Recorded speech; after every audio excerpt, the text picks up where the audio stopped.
Millionaire notices a 5-year-old girl drawing on the sidewalk. Everyday homeless mother reveals the heartbreaking truth behind her art. The crystal chandeliers cast a soft glow over the annual Harrison Foundation Charity Gala, where Benjamin Harrison stood at the podium, his voice steady but distant. Last year, we donated $20 million to children's causes, he announced to polite applause from the black tie crowd. 10 blocks away, a small figure huddled on a cold sidewalk. 5-year-old Mia clutched worn chalk pieces, meticulously drawing a house with a red roof. Above it, she carefully marked another X on her chalk calendar, day 127 of waiting for her mother. A homeless woman watched silently from the shadows, clutching a worn photograph of a little girl who looked just like Mia. Watch this heartwarming story while drinking your morning coffee or unwinding after work. Drop a comment with your location and hit subscribe to join our community. Your support means the world to us. Every evening, as the sun painted San Francisco's streets in golden hues, a small figure could be found on Cedar Street's worn sidewalk. 5-year-old Mia Marshall, her dark curls falling over determined brown eyes, would carefully arrange her treasured collection of chalk pieces, 7 colors, all worn to tiny stubs. Her small fingers would grasp each one with practiced care, knowing exactly how much pressure to apply to make them last another day. The ritual began precisely at 5 p.m., when the bakery across the street turned off its open sign. First came the foundation, a house, always the same design, with a bright red roof and white walls. Next, she would add a garden filled with yellow flowers, their petals slightly uneven but bursting with childlike joy. A blue sky followed, carefully colored in gentle strokes to make the chalk last longer. Finally, 2 figures would appear, a tall one and a small one, holding hands, their stick figure smiles unwavering. But it was her calendar that drew the most attention from passing strangers. In the corner of each drawing, Mia meticulously created 7 rows of boxes, each representing a week. Every evening she would mark another X, counting the days since her mother's departure. She never missed a day, even when rain threatened to wash away her artwork. On those days, she would sit under the bakery's awning, drawing her calendar on scraps of paper she collected. The locals had grown accustomed to her presence. Mrs. Rodriguez from the bakery would leave day-old pastries wrapped in paper napkins beside her. Mr. Chen from the convenience store made sure she had fresh chalk when her pieces grew too small to hold. Even the busy commuters began to slow their pace, watching as another X joined the growing collection on the sidewalk. Sometimes passing children would ask to join her, but Mia politely declined. "This is special," she would explain, her voice soft but firm. "It's so Mummy can find me when she comes back." She never spoke about where her mother went or why, but her drawings told a story of their own. Each house grew more detailed, each garden more elaborate, as if she were building a perfect home for her mother's return. The calendar now stretched several feet along the sidewalk, a visual diary of waiting. Day 1 showed a simple house with 2 stick figures. Day 45's house had curtains in the windows and smoke curling from the chimney. Day 89 featured a cat in the window and a bike leaning against the fence. Day 127's creation included a mailbox with Marshall family carefully printed in wobbly letters. What fascinated observers most was Mia's unwavering routine. She would arrive each day carrying her small backpack, filled with carefully wrapped chalk pieces and a worn photograph. Before beginning her drawing, she would kiss the photo showing a smiling woman with the same dark curls as Mia and prop it against the wall. "Today might be the day, Mummy," she would whisper, a ritual as consistent as the setting sun. The neighborhood watched, their hearts heavy with a mixture of admiration and concern. They witnessed her determination through summer heat and autumn chill, her small hands never faltering in their daily task. Some tried to ask about her living situation, but Mia had mastered the art of gentle deflection with a wisdom far beyond her years. "I'm okay," she would say, adding another flower to her garden. "Mummy said to be brave, and I am." As the days grew shorter and colder, Mia added more details to her drawings. Warmth became a theme. Fireplaces appeared in the houses, with exaggerated flames promising comfort. The stick figures gained scarves and mittens. The gardens, though continuing to bloom impossibly in her chalk world, now featured birds huddled in nests and squirrels gathering acorns. Each night, as darkness fell and the streetlights flickered on, Mia would carefully pack her chalk pieces away. She would stand back, studying her creation with serious eyes, then nod once as if confirming something only she could see. Before leaving, she would touch the newly drawn X on her calendar and whisper, "See you tomorrow, Mummy." Then she would disappear into the growing shadows, her small figure merging with the gathering dusk, leaving behind a sidewalk gallery of hope and patience that moved even the most hardened hearts in the neighborhood. Sarah Wilson once commanded respect in the halls of Stanford University's School of Education, her name synonymous with innovative childhood development programs. Her office walls had displayed countless awards, including the prestigious National Educator of the Year. Photos showed her beside senators and CEOs, all eager to support her groundbreaking work with traumatized children. But that life seemed like a distant dream now, as she huddled in her usual spot beneath the Harrison Bridge, watching a small girl create her nightly sidewalk art. 10 years earlier, Sarah's life had pivoted on a singular tragedy. Her daughter Emily, just shy of her 6th birthday, had been diagnosed with a rare form of leukemia. The medical bills had quickly overwhelmed her professor's salary, forcing her to seek alternative funding. She had partnered with the Children's Future Foundation, launching a nationwide campaign to build specialized trauma recovery centers for young cancer patients. The donations poured in, millions of dollars from people touched by Emily's story and Sarah's vision. But Emily never saw the centers built. She slipped away one winter morning, her small hand growing cold in Sarah's grip, while the sunrise painted the hospital room in shades of gold. Sarah had thrown herself into the foundation work afterward, determined to honor her daughter's memory. She never noticed the foundation's chairman systematically siphoning funds into offshore accounts until it was too late. The scandal broke spectacularly. Headlines screamed about missing millions, and Sarah's face appeared on national news, no longer the celebrated educator, but the supposed architect of America's biggest charity fraud. Despite her innocence, the evidence had been carefully stacked against her. Her signature appeared on documents she'd never seen, her computer filled with fabricated records. The foundation's chairman had vanished, leaving her to face the consequences alone. The legal battles drained what remained of her savings. Former colleagues turned their backs, universities rescinded their honors, and publishers pulled her books from shelves. Her home, her retirement fund, and her reputation vanished in a cascade of court orders and settlements. Within months, Sarah Wilson, PhD, became just another statistic, one of San Francisco's growing homeless population. Now, 5 years later, she watched Mia with a professional eye that even destitution couldn't dim. She recognized the signs of trauma in the child's methodical drawing routine, in the careful way she rationed her chalk colors. The calendar marks particularly worried her children. Processing grief often created such tangible measurements of loss. But it was Mia's solitude that truly broke her heart, reminding her so much of Emily in those final hospital months. Sarah had first noticed Mia 3 weeks ago during one of San Francisco's notorious summer fogs. The child had sat alone in the growing darkness, determinedly completing her nightly drawing despite the moisture threatening to wash it away. Something in her quiet persistence had drawn Sarah from her usual hiding spot.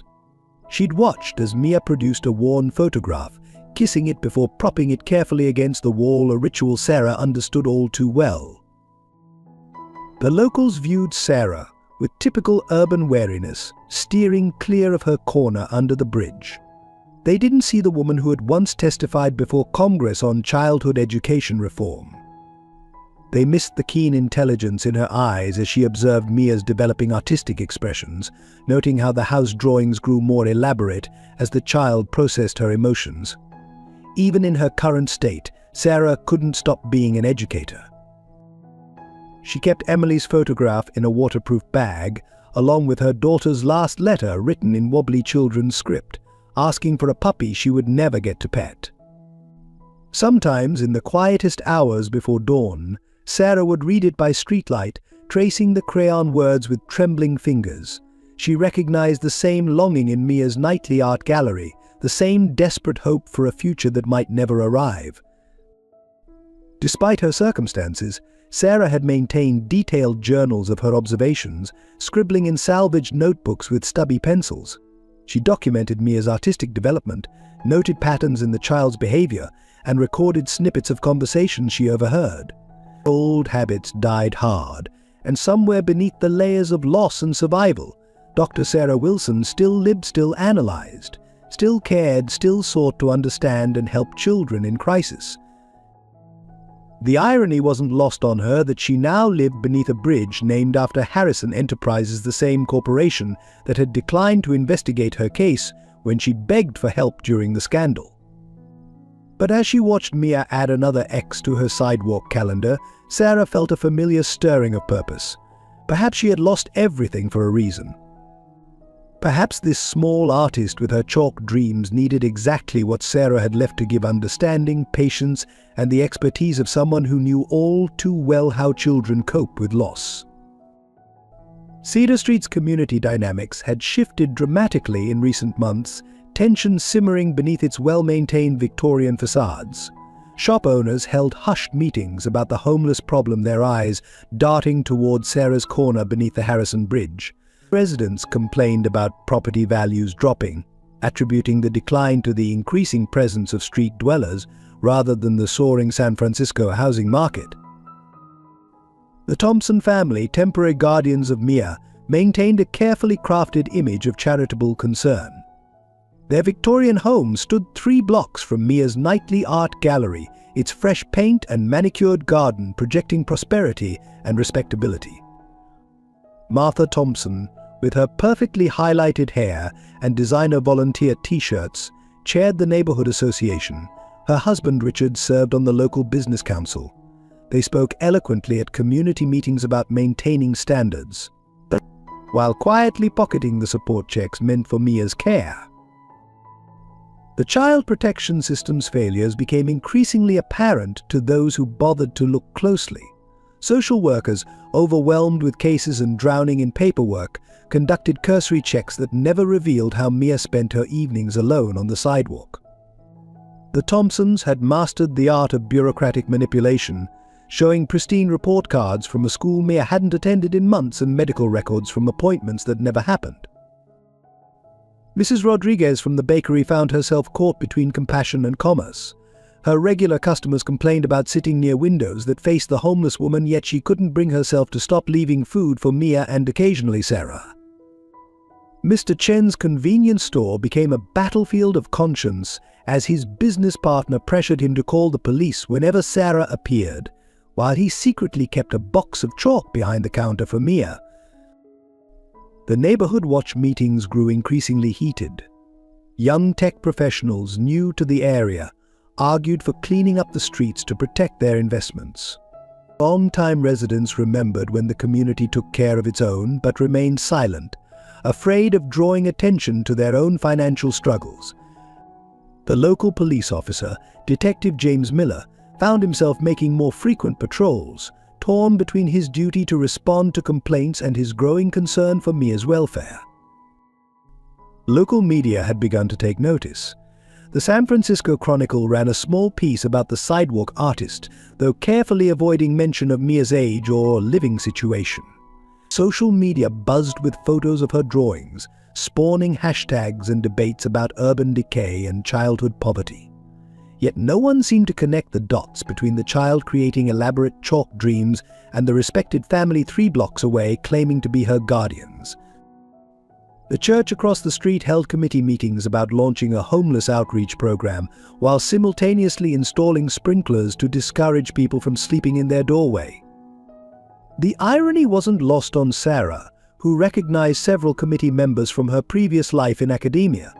They walked past her without a glance, their conversations about Christian charity carrying across the street. The children in the neighborhood revealed the clearest mirror of adult prejudices. Some parents hurried their kids past Mia's art gallery, clutching small hands and whispering warnings about stranger danger. Others allowed brief interactions but hovered nervously nearby. A few children, usually those from humbler apartments rather than restored Victorians, would leave small treasures beside Mia's drawings: candy bars, friendship bracelets, notes of encouragement. At the heart of these community tensions, Mia continued her nightly ritual, oblivious to the social currents swirling around her. Her chalk calendar grew longer, her house drawings more detailed, while adults argued about property values and social responsibility in heated neighborhood meetings. The contrast between her innocent artistry and the community's complex response created an uncomfortable mirror for Cedar Street's residents to examine their own humanity. Detective Miller had begun keeping his own quiet log of observations. He noted how the Thompsons' story changed slightly with each telling, how Mia's school records showed perfect attendance despite her visible presence on the street during school hours, how Sarah, despite her disheveled appearance, watched over the child with professional attention. But proving negligence required resources his department couldn't spare, and disrupting a placement in an overwhelmed foster system needed more than suspicion. As autumn approached, the community's fractures deepened. The neighborhood association proposed new regulations about sidewalk art. The business council discussed increased security patrols.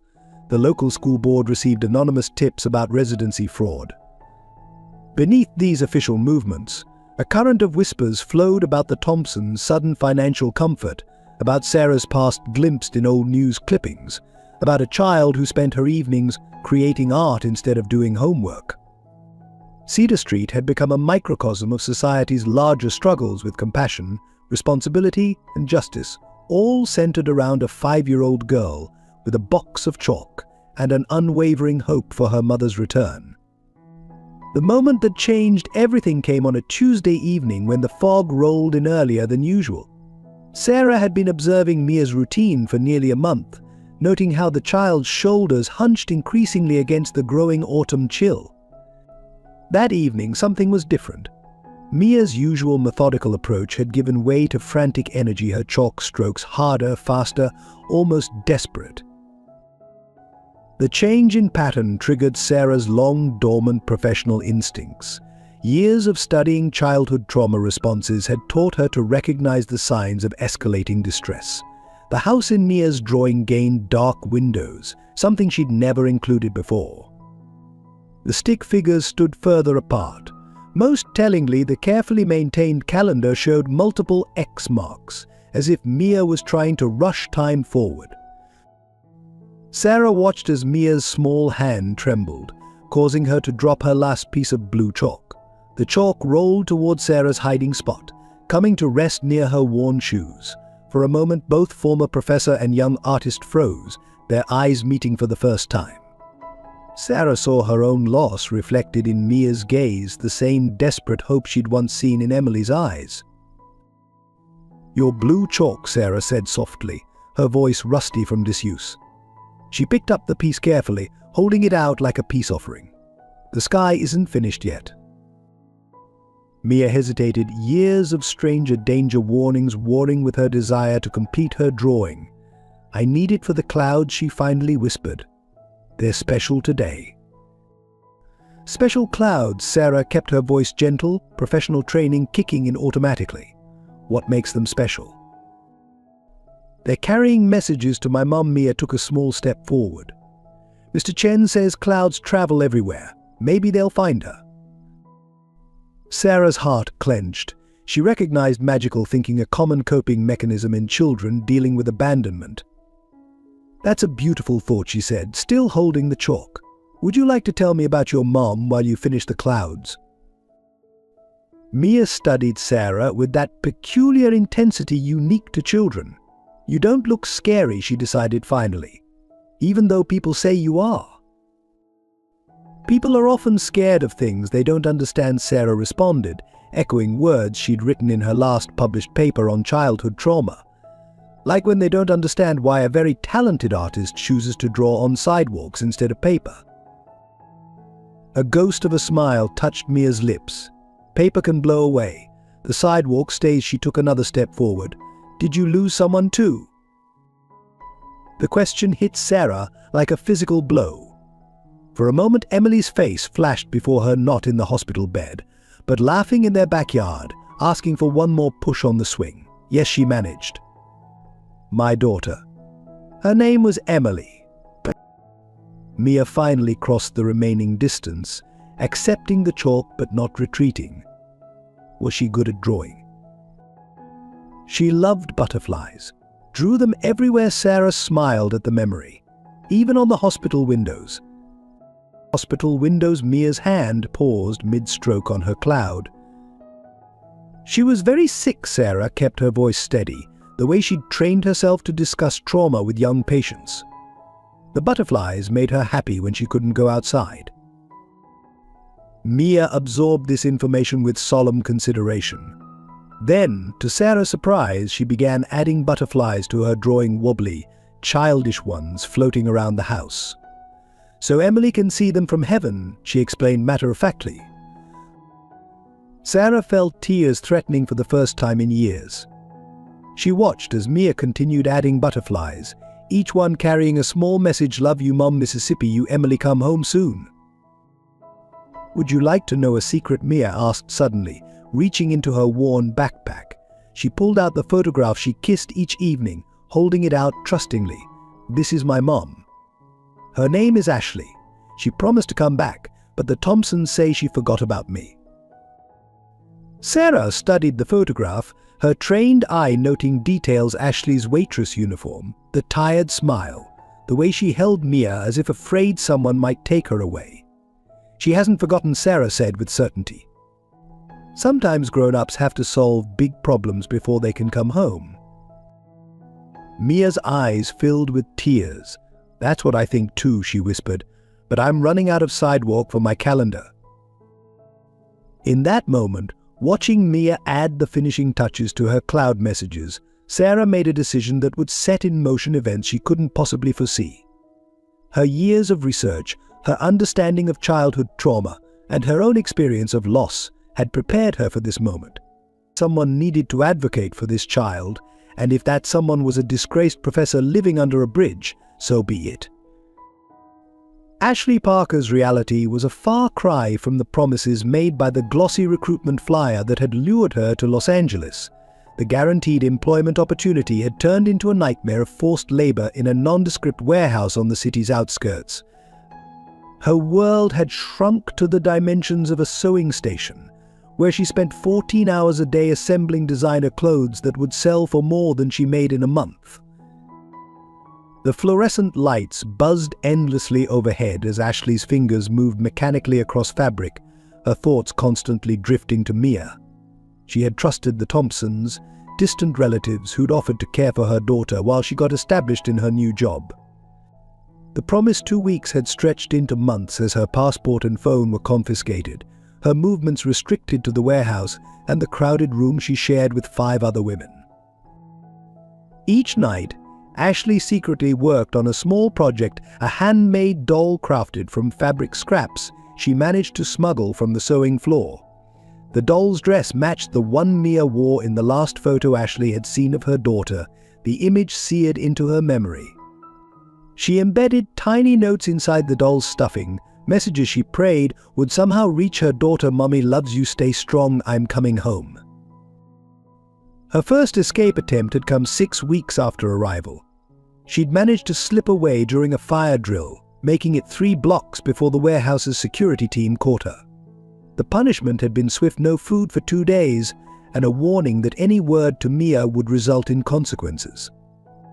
The second attempt, 2 months later, ended before it began when another worker betrayed her plans to the supervisors. The third attempt had been more calculated.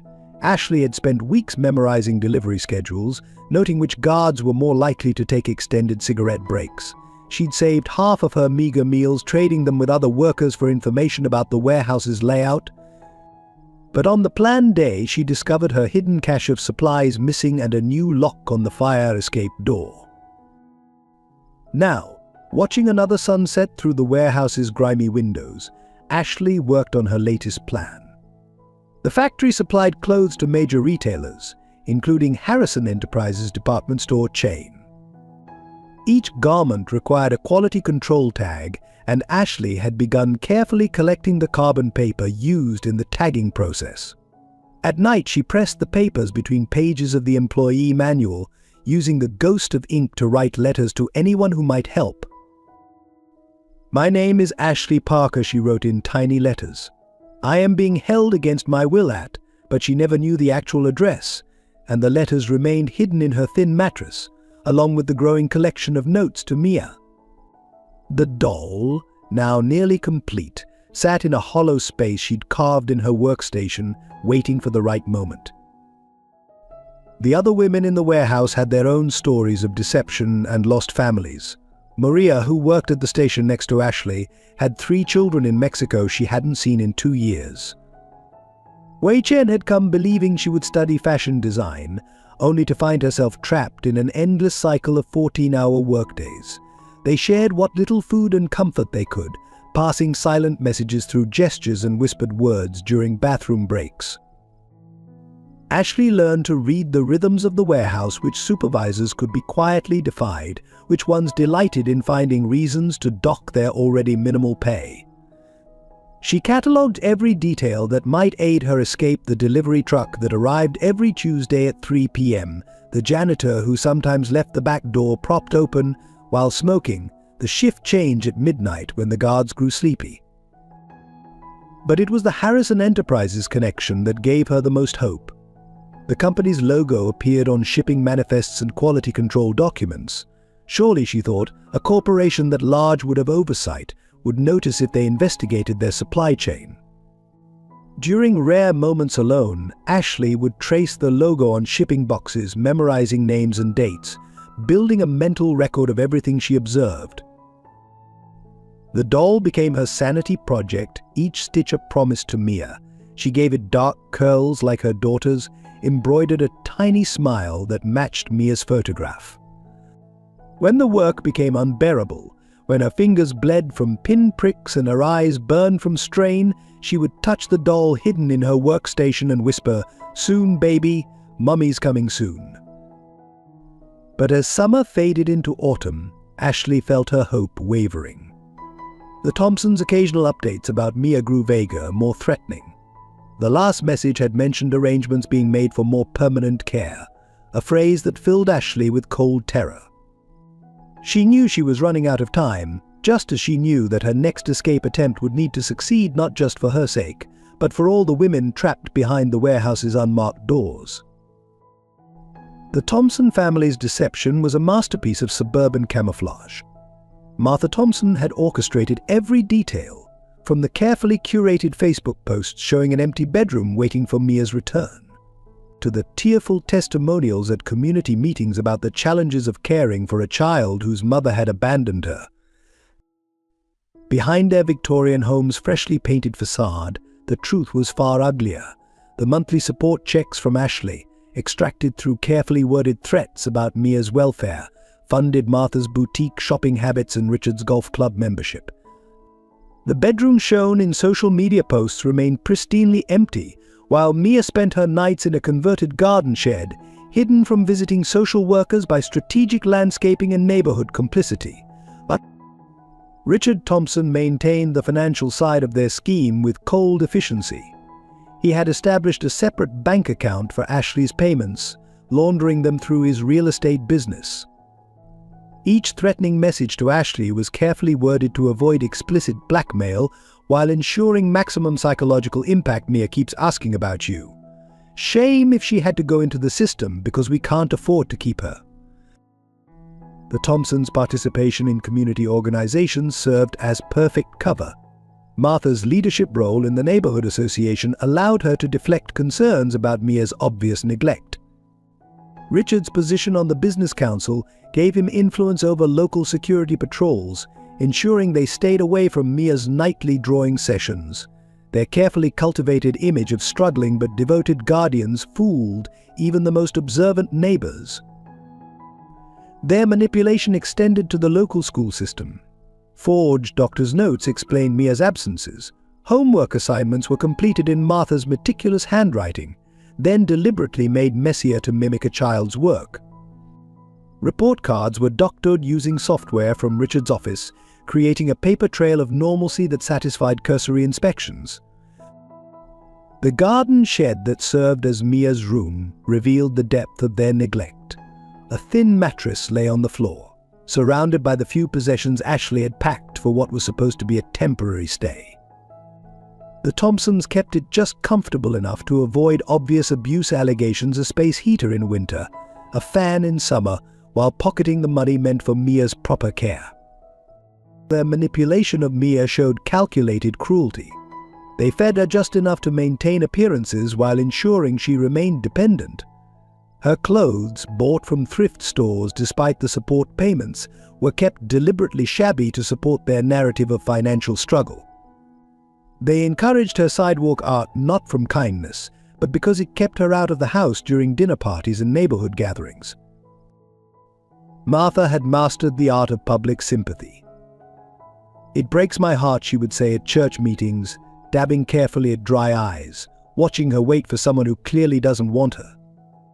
Meanwhile, she intercepted Ashley's desperate letters, collecting them as insurance against future investigations. Richard kept a detailed spreadsheet of their profits, disguised as charitable expenses in his business records. The Thompsons' scheme extended beyond Mia. They had identified other vulnerable families, offering temporary guardianship in exchange for monthly payments. Their Victorian home's basement held files documenting similar arrangements, each one a potential gold mine of blackmail material. They had turned desperation into a business model, exploiting the gaps in an overwhelmed social services system. Their greatest asset was their understanding of social prejudices. They knew that neighbors would rather believe in a sad story of abandonment than question the respectability of a prominent local family. They recognized that police would dismiss complaints about a well-connected business council member. They counted on the community's willingness to look the other way when presented with a plausible narrative. As autumn progressed, the Thompsons faced a new challenge. Ashley's payments had become irregular, threatening their comfortable arrangement.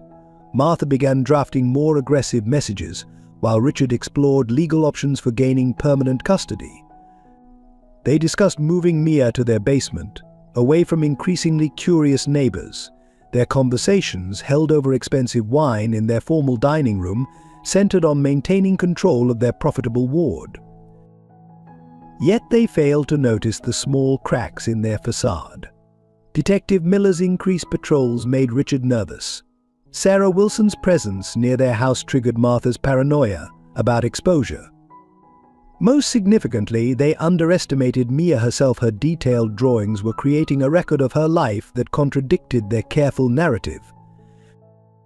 The Thompsons' world was built on appearance and control, maintained through a delicate balance of threats, manipulation, and social standing. But as with all houses of cards, it would take just one wrong move, one person asking the right questions, to bring their carefully constructed deception crashing down. They didn't realize that Mia's simple chalk drawings were already telling a story they couldn't control, one that would soon catch the attention of someone with the power to expose their schemes. Everyone's support means so much to us. If this story touched your heart, please hit that like button and share it with someone who needs a little hope today. Benjamin Harrison's corner office on the 48th floor of Harrison Tower offered a panoramic view of San Francisco Bay, but he rarely noticed it anymore. At 52, he had built Harrison Enterprises from a single department store into a retail empire spanning 3 continents. Forbes had recently estimated his net worth at $4.2 billion, yet he felt increasingly hollow with each charity gala and corporate achievement. The death of his wife Catherine 2 years ago had left him navigating a world that seemed increasingly meaningless.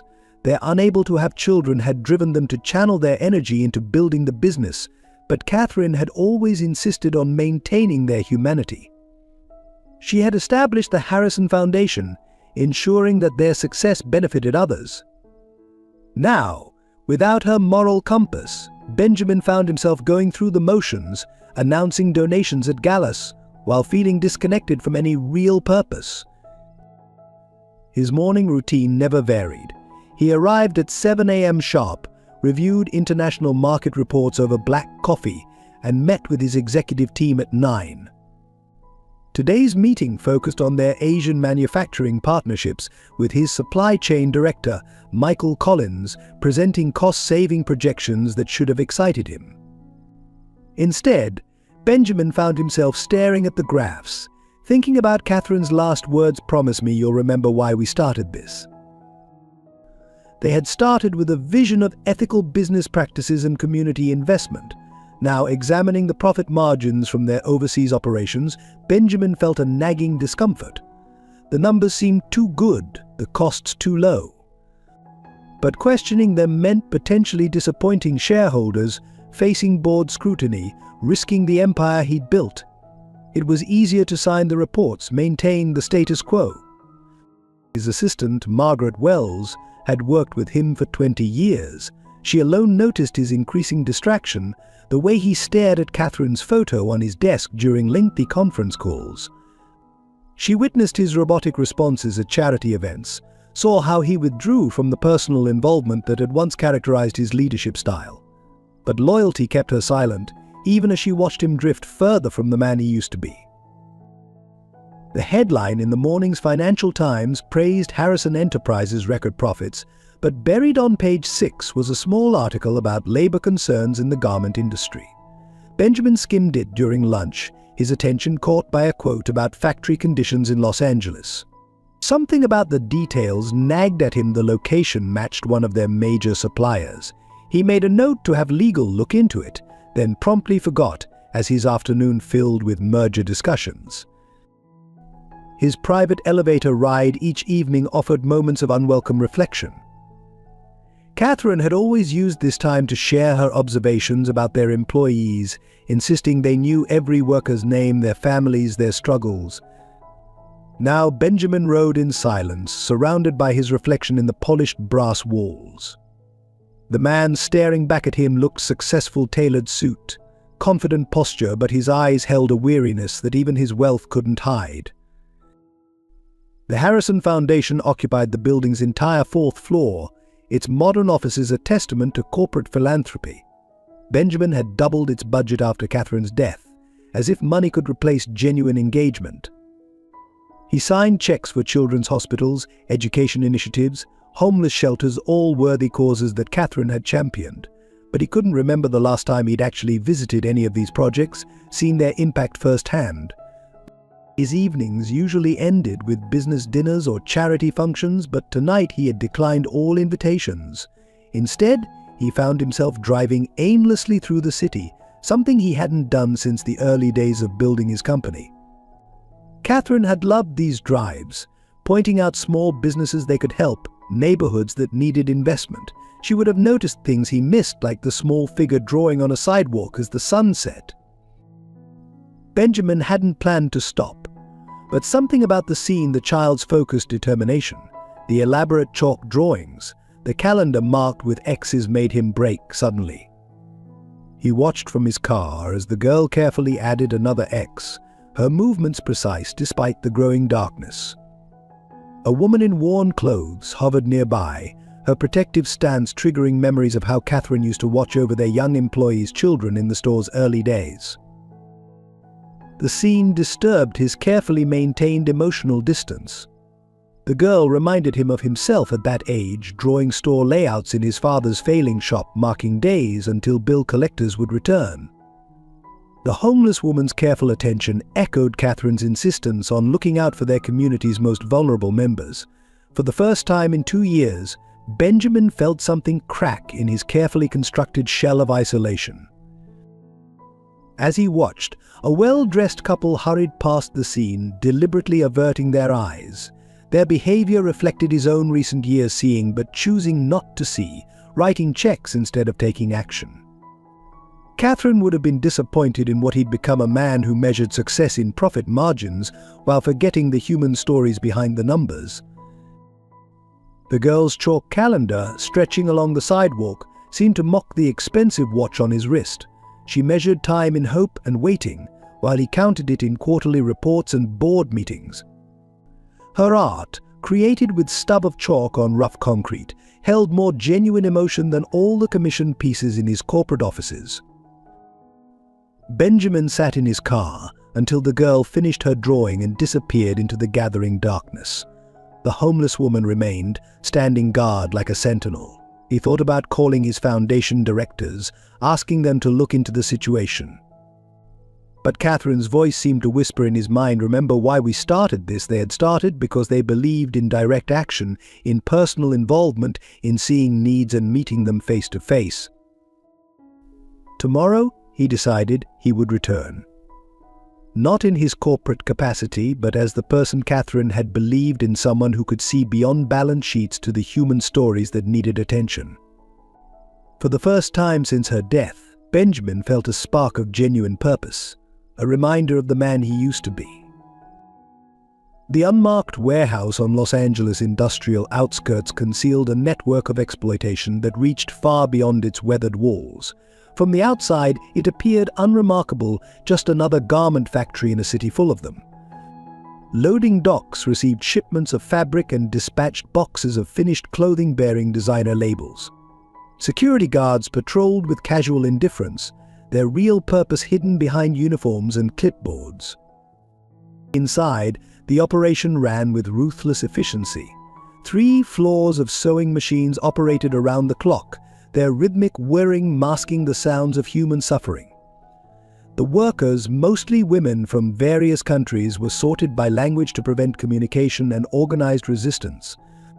Each floor had its own supervisor, chosen for their ability to maintain control through a careful balance of threats and tiny privileges. The organization behind the operation had perfected their system over years. They recruited through legitimate-looking agencies, promising good wages and immigration assistance. Once workers arrived, their documents were confiscated for processing. Phone calls home were monitored, with family members' addresses carefully documented as insurance against escape attempts. The few who managed to contact authorities mysteriously disappeared, serving as warnings to others. The warehouse's connection to Harrison Enterprises remained carefully obscured through layers of shell companies and subcontractors. Orders came through intermediaries, payments flowed through offshore accounts, and quality control reports were falsified to meet corporate standards. The factory manager, David Chen, maintained immaculate paperwork that could withstand routine inspections, while keeping a separate set of books that revealed the operation's true nature. Workers like Ashley Parker were valuable assets, their skills and desperation making them ideal targets.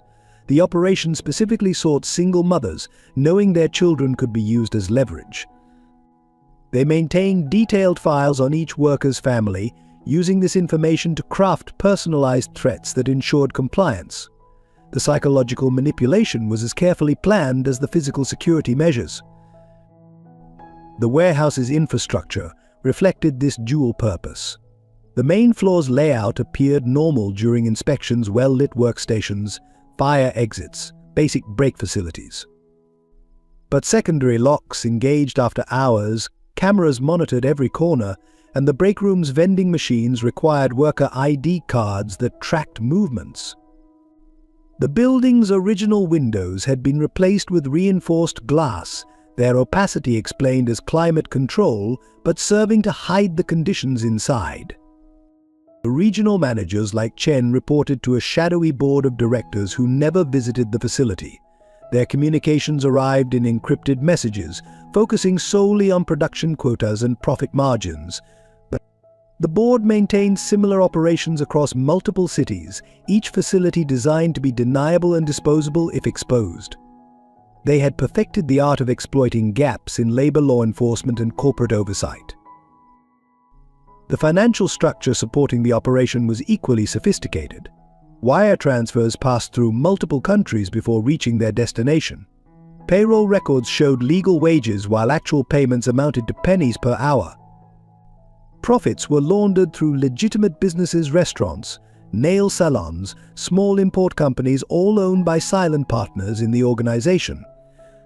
Quality control tags bearing Harrison Enterprises logo passed through Ashley's hands daily, each one a potential cry for help if she could find a way to mark them without detection. The tags underwent multiple inspections before shipping, but Ashley had noticed that the final checkers paid less attention to carbon copies. She carefully collected these duplicates, hoping to document the connection between her prison and the corporate giant that unknowingly supported it. The warehouse's location had been strategically chosen.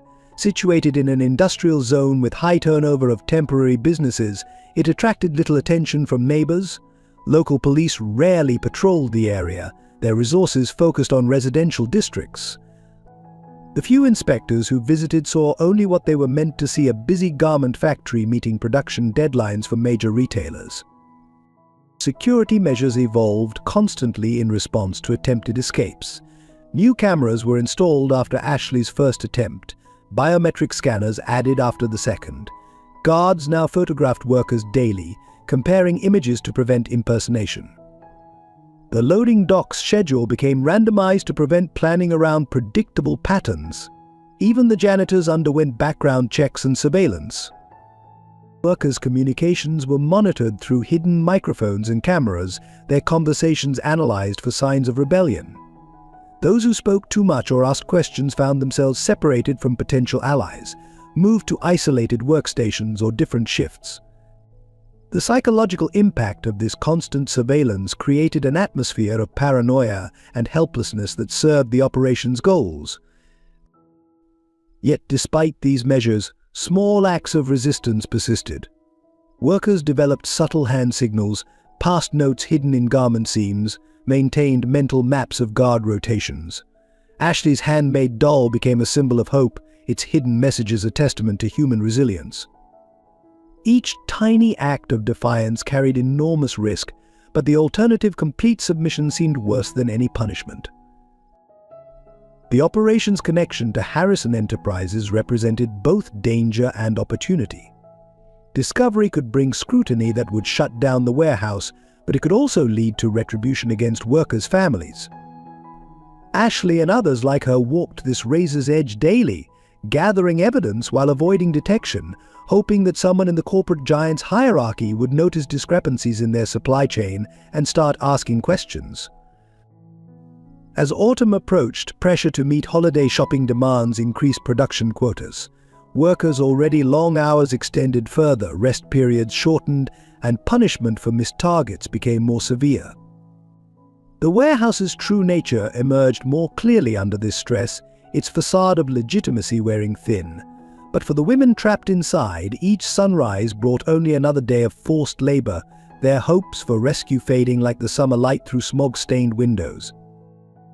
Sarah Wilson's protective role in Mia's life evolved with the methodical precision of her former academic research. After their first chalk-sharing encounter, she began documenting every detail of the child's routine in a salvaged notebook, her educator's training transforming street corner observations into a comprehensive case study. The pages filled with precise notes, behavioral patterns, emotional indicators, and most importantly, signs of neglect that couldn't be explained away by simple poverty. Her years of experience working with traumatized children helped her recognize the subtle signs others missed. The way Mia hoarded her chalk pieces spoke of food insecurity. Her elaborate calendar system suggested an attempt to maintain control in an unpredictable environment. The increasing darkness in her house, drawing shadows in windows, heavy clouds overhead indicated growing emotional distress that needed intervention. From her vantage point beneath Harrison Bridge, Sarah established a careful routine of her own.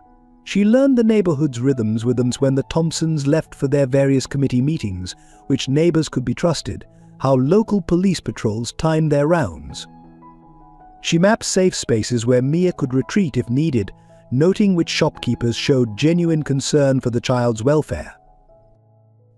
Mr. Chen from the convenience store became an unwitting ally.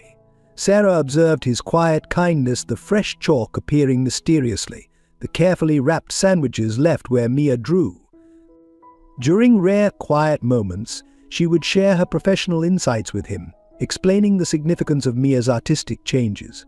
His growing understanding led to more strategic support, like keeping his store open later on cold evenings so Mia had a warm place to pause. Mrs. Rodriguez's bakery provided another safety point in Sarah's protective network. The baker's habit of leaving day-old pastries evolved into more substantial assistance after Sarah carefully explained signs of malnutrition she'd observed. Soon, proper sandwiches and fruit appeared alongside the pastries, though Mrs. Rodriguez maintained the fiction of disposing of expired food to avoid drawing attention. Sarah's academic training proved invaluable in documenting the Thompsons' neglect. She recorded dates, times, and witnesses for every concerning incident: Mia's inadequate winter clothing, missed school days, lengthy periods left unsupervised. Her notebooks filled with the kind of detailed observations that could support legal intervention, if only she could find someone willing to look past her current circumstances. The prejudices she faced as a homeless woman both frustrated and informed her efforts. Local residents who hurried past her on the street never suspected her professional background or noticed how carefully she positioned herself to monitor Mia's safety. Their assumptions about her mental capacity meant they spoke freely in her presence, revealing useful information about the Thompsons' activities and community dynamics. Each evening, after Mia completed her drawings, Sarah would translate the child's artwork into clinical observations. The increasing size of stick figures might indicate anxiety about abandonment. The repetitive house motifs suggested a preoccupation with stability and security. She noted how weather elements in the drawings corresponded to Mia's emotional states, more storms appearing after difficult encounters with the Thompsons. The hardest moments came when Mia's behavior triggered memories of Emily. Both girls shared the same determined spirit, the same creative approach to processing trauma. Sarah channeled her grief into more detailed documentation, knowing that her failure to save Emily might yet help her save Mia. Her extensive knowledge of child psychology helped her recognize when Mia's coping mechanisms needed support rather than intervention.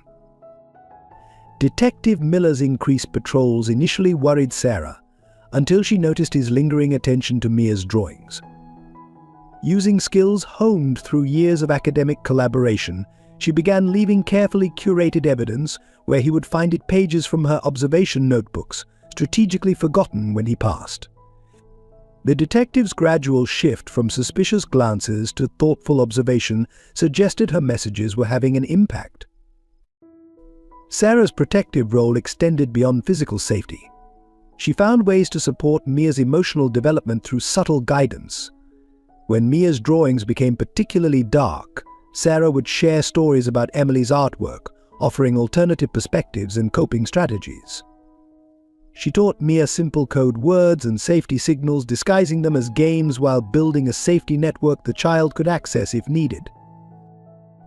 The arrival of Benjamin Harrison added new complexity to Sarah's calculations.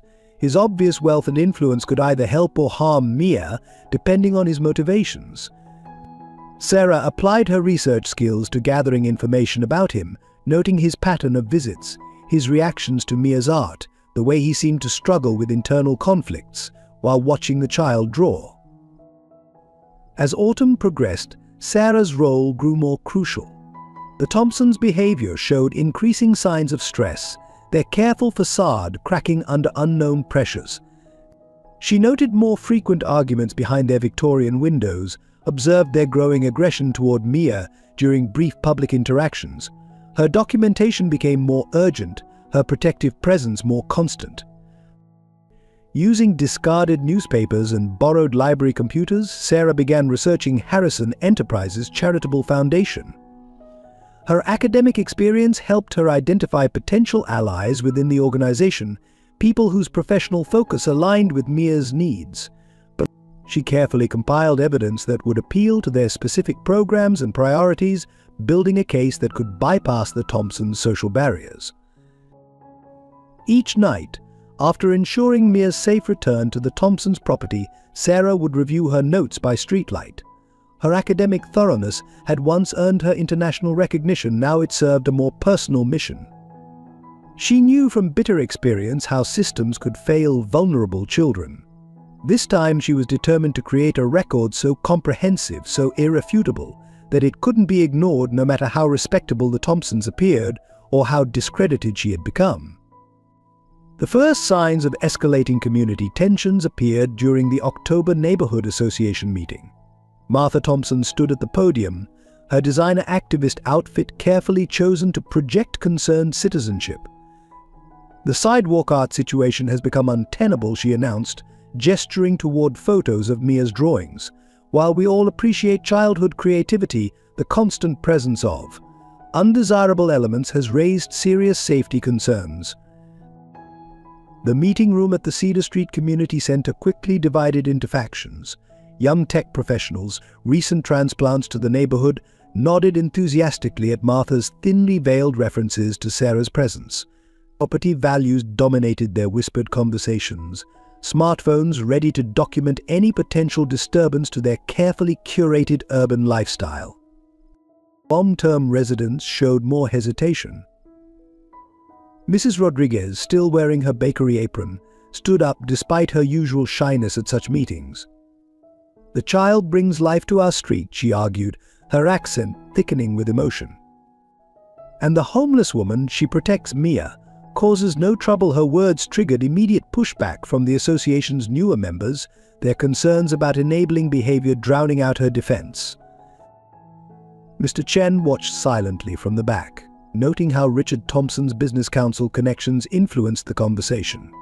Every time someone raised questions about Mia's welfare, Richard smoothly redirected the discussion to property values and community standards. The convenience store owner recognized the tactical maneuvering from his previous life as a corporate lawyer before family obligations brought him to running a small store. Local media caught wind of the controversy when a tech blogger posted viral photos of Mia's elaborate chalk calendar. The San Francisco Chronicle sent a junior reporter, Emma Parker, to cover the neighborhood dispute. Her initial human interest story about a child artist evolved as she noticed discrepancies in the Thompsons' carefully crafted narrative. Detective Miller attended the next association meeting in an unofficial capacity, observing the growing rift in the community. Martha Thompson's faction pushed for increased police patrols and anti-loitering ordinances. Counter-proposals from Mrs. Rodriguez and her supporters suggested creating a designated community art space, tacitly legitimizing Mia's presence. The debate spilled onto social media, with competing hashtags reflecting the neighborhood's division. Cedar Street competed with Protect Mia across local networks. Online arguments attracted attention from advocacy groups on both sides, turning a local issue into a proxy battle for broader social conflicts about gentrification and community responsibilities. Sarah observed these developments with growing concern, noting how the increasing scrutiny affected Mia's artwork. The child's drawings grew more furtive, her previously bold colors becoming muted as she tried to attract less attention. The calendar continued, but other elements of her sidewalk gallery showed signs of stressed darker clouds, more enclosed spaces, figures drawn smaller and further apart. Martha Thompson leveraged the controversy to enhance her public image, appearing on local news segments about neighborhood preservation. She portrayed herself as a concerned guardian protecting community standards while dealing with a troubled child's needs. Her performances were masterful, bringing tears at perfectly timed moments when discussing the burden of caring for an abandoned child. The church across the street found itself caught in the crossfire. Their newly installed sprinkler system, intended to discourage homeless sleeping, attracted criticism from parishioners who recognized Sarah's protective role in Mia's life. The pastor's sermons began incorporating vague references to community obligations and the dangers of judgment, carefully avoiding direct confrontation with the Thompsons' substantial weekly donations. Benjamin Harrison's periodic appearances added another layer of tension. His expensive car and corporate demeanor attracted attention from both factions, those seeing him as a potential ally in cleaning up the street, and others worried about outside interference in community matters. His obvious interest in Mia's artwork sparked rumors and speculation about his motives. Emma Parker's continued investigation led her to question the Thompsons' role more deeply. Her attempts to verify Mia's school attendance met with bureaucratic obstacles. Interviews with neighbors revealed carefully worded concerns about the child's living conditions. The reporter's growing file of inconsistencies attracted her editor's attention, pushing the story toward more serious investigation. The Neighborhood Watch program, once focused on routine safety patrols, became another battleground. New members, encouraged by Martha Thompson, began documenting Sarah's movements and interactions with Mia. Longer-term volunteers resisted this surveillance, some quietly warning Sarah about planned patrols or scheduled inspections. As winter approached, the community's fractures deepened. The Thompsons proposed new regulations requiring permits for any public art, even temporary chalk drawings. Counter-proposals suggested establishing a community art program with pointed references to guardian participation requirements that would force the Thompsons to demonstrate their actual involvement in Mia's life. Local business owners faced increasing pressure to choose sides. Mr. Chen's convenience store and Mrs. Rodriguez's bakery became unofficial headquarters for Mia's supporters, while newer establishments aligned with the Thompsons' vision of neighborhood improvement. The economic implications of these choices added another layer of stress to already strained community relationships. The tension reached a new level when Martha Thompson announced plans for a community standards committee with authority to remove unauthorized artwork and restrict public space use. The proposal's thinly veiled target was clear, but its presentation as a safety measure made opposition difficult without appearing to disregard legitimate community concerns. Benjamin Harrison's investigation into his company's supply chain began as a routine compliance check, triggered by that nagging article about labor conditions. He assigned a junior analyst, Rachel Martinez, to review their Los Angeles manufacturing contracts, expecting nothing more than standard reassurances. Instead, her preliminary report landed on his desk with a series of red flags that couldn't be ignored. The numbers didn't add up. Production costs from their main supplier were significantly below industry standards, even accounting for volume discounts. Labor expenses showed suspicious patterns, perfect consistency month after month, regardless of seasonal fluctuations. Most concerning were the quality control reports, showing impossibly low defect rates for hand-sewn garments. Rachel's investigation hit unexpected roadblocks. Requests for facility inspections were deflected with elaborate excuses. Employee records appeared comprehensive but lacked basic verification details. The supplier's corporate structure revealed a maze of shell companies, each layer obscuring the operation's true ownership. Her growing frustration sparked Benjamin's long-dormant investigative instincts. He began cross-referencing delivery schedules with local traffic patterns, noting discrepancies between reported shipping times and actual distances. Security footage from Harrison stores showed delivery trucks arriving at unusual hours, deviating from documented routes.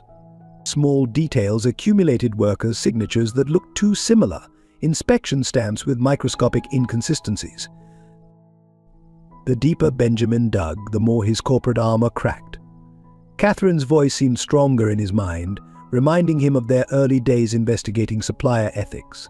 He remembered her insistence on personally visiting factories, her attention to workers' living conditions. The growing evidence of exploitation in his supply chain felt like a betrayal of her principles. His board of directors reacted predictably to his concerns. They cited profit margins, shareholder obligations, and competitive pressures. The chairman, Robert Maxwell, took him aside after one particularly heated meeting. "We all admired Catherine's idealism," he said smoothly, "but business requires pragmatism. Some questions are better left unasked." That night, reviewing Rachel's latest findings, Benjamin found himself staring at a quality control tag with his company's logo. Something about the serial number caught his attention, a barely perceptible pattern that suggested deliberate marking. When enhanced, microscopic dots revealed a desperate message: "Help us. Trapped. Ashley P." The name Ashley triggered a connection. He remembered Mia's Sidewalk art, The calendar counting days, the child's mention of her mother's name. The possibility seemed remote, yet he couldn't shake the feeling of connection. He asked Rachel to focus her investigation on employee records, looking specifically for anyone named Ashley. But internal resistance to his investigation grew. Anonymous emails suggested he take a vacation, for his health board members raised concerns about his emotional stability since Catherine's death. The chairman scheduled a special meeting to discuss succession planning. A thinly veiled threat to his leadership. Benjamin found an unexpected ally in Margaret Wells, his longtime assistant. She remembered Catherine's influence on company policy and shared his growing unease about their supply chain. Her network of administrative contacts provided access to records that officially didn't exist, revealing more connections between the Los Angeles facility and other suspicious operations. The evidence pointed to a systematic exploitation scheme operating under his company's nose. Worker complaints disappeared into bureaucratic voids. Safety violations were documented, then mysteriously resolved without action. Financial audits showed perfect compliance achieved through carefully constructed false records. His corporate counsel advised extreme caution. Even investigating these allegations creates liability, they warned. Any connection to labor violations could devastate our stock price. Their concern for corporate interests over human welfare crystallized something in Benjamin's mind. He began moving assets quietly, preparing for the possibility that saving his conscience might cost him his company. Rachel's investigation expanded to include Harrison Foundation records, searching for any connection to the Thompsons. She discovered grant applications rejecting their requests for childcare funding, citing incomplete documentation. The timing aligned with Mia's first appearance on Cedar Street, suggesting a deeper story behind the child's situation. Benjamin's growing obsession with the case worried his inner circle. Board members whispered about erratic behavior and unhealthy fixations. His focus on a single child's sidewalk art and a possible connection to labor violations seemed incomprehensible to those who had never known the man he used to be, the one who had built his company on principles as well as profits. Late one night, reviewing security footage from the Los Angeles facility, Benjamin noticed something in the background of a loading dock shot. A partially visible worker matched Ashley's description from Mia's photograph. The timestamp showed midnight activity on a day the facility reported being closed, confirming his suspicions about false documentation. He faced a pivotal decision. Pursuing the investigation meant risking everything: his company, his position, his reputation. The board had made it clear they would fight any attempt to expose potential violations. Yet ignoring the evidence meant betraying not just Catherine's memory, but his own fading sense of right and wrong. The Thompsons' threats began subtly, masked as concern for community standards. Martha's social media posts increasingly referenced unfortunate situations and difficult decisions ahead. Her carefully worded emails to the neighborhood association suggested that some children might require more structured environments for their own safety. Richard Thompson escalated matters through his business connections. Local shop owners who had shown kindness to Mia received visits from health inspectors with surprising frequency. Mr. Chen's convenience store faced sudden licensing reviews. Mrs. Rodriguez discovered her bakery's lease renewal had become complicated due to unexpected paperwork issues. The psychological warfare against Mia intensified. The Thompsons began removing her art supplies from the garden shed, claiming she had lost the privilege through undefined misbehavior. They limited her outdoor time, using community complaints about sidewalk obstruction as justification. Each restriction came wrapped in a show of regretful necessity for witnesses. Their manipulation extended to financial pressure. Richard's accounting background proved useful in creating complex paper trails showing extensive expenses for Mia's care. These documents painted a picture of devoted guardians struggling with mounting costs, justifying their continued demands for support from Ashley while pocketing the funds for themselves. Martha's performance at community meetings became increasingly theatrical. She would dab at carefully dry eyes while describing their sacrifices for Mia's welfare. Her presentations included selective photographs showing empty dinner plates and unmade beds, evidence of behavioral issues that conveniently omitted their own role in creating such conditions. They targeted Sarah's presence with calculated precision. Anonymous complaints about homeless encampments increased. Police reports mentioned suspicious behavior near schools. Martha's neighborhood watch group distributed flyers about stranger danger, featuring a description that closely matched Sarah's appearance. The Thompsons' strategy included isolating potential allies. They spread rumors about Mr. Chen's immigration status, hinting at regulatory concerns that could arise from helping Mia, Mrs. Rodriguez received anonymous letters questioning her food safety practices, each coinciding with instances of her kindness toward the child. Detective Miller's increasing interest in the situation prompted more aggressive countermeasures. Richard leveraged his business council connections to suggest budget reviews for community policing programs. Martha's social circle began reporting suspicious activities around Miller's patrol areas, forcing him to divide his attention. Their most insidious tactics targeted Mia's emotional stability. They began telling her that her mother had started a new family, that the continued financial support meant Ashley was choosing comfort over her daughter. Each cruel suggestion was delivered with a show of sympathy, destroying the child's confidence while maintaining their caring facade. The garden shed that served as Mia's room became a tool for control. Heat would malfunction on cold nights, repairs delayed while Martha posted online about contractor scheduling difficulties. The space grew increasingly sparse as they removed privileges. Books, toys, even adequate bedding, while documenting each removal as a response to misbehavior. Their documentation grew more sophisticated. Richard created spreadsheets tracking every penny allegedly spent on Mia's care, inflating costs while hiding their actual neglect. Martha maintained a detailed diary of invented incidents, building a case for claiming Mia was beyond their control. If authorities ever investigated, the Thompsons' exploitation extended beyond Mia. Their basement files revealed similar arrangements with other vulnerable families, each one carefully pressured and documented. They had turned desperation into a business model, using their respectable image to shield increasingly bold manipulations.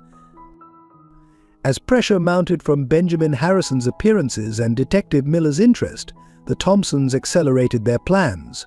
Martha began researching private boarding schools, preparing to remove Mia from increasingly suspicious observers.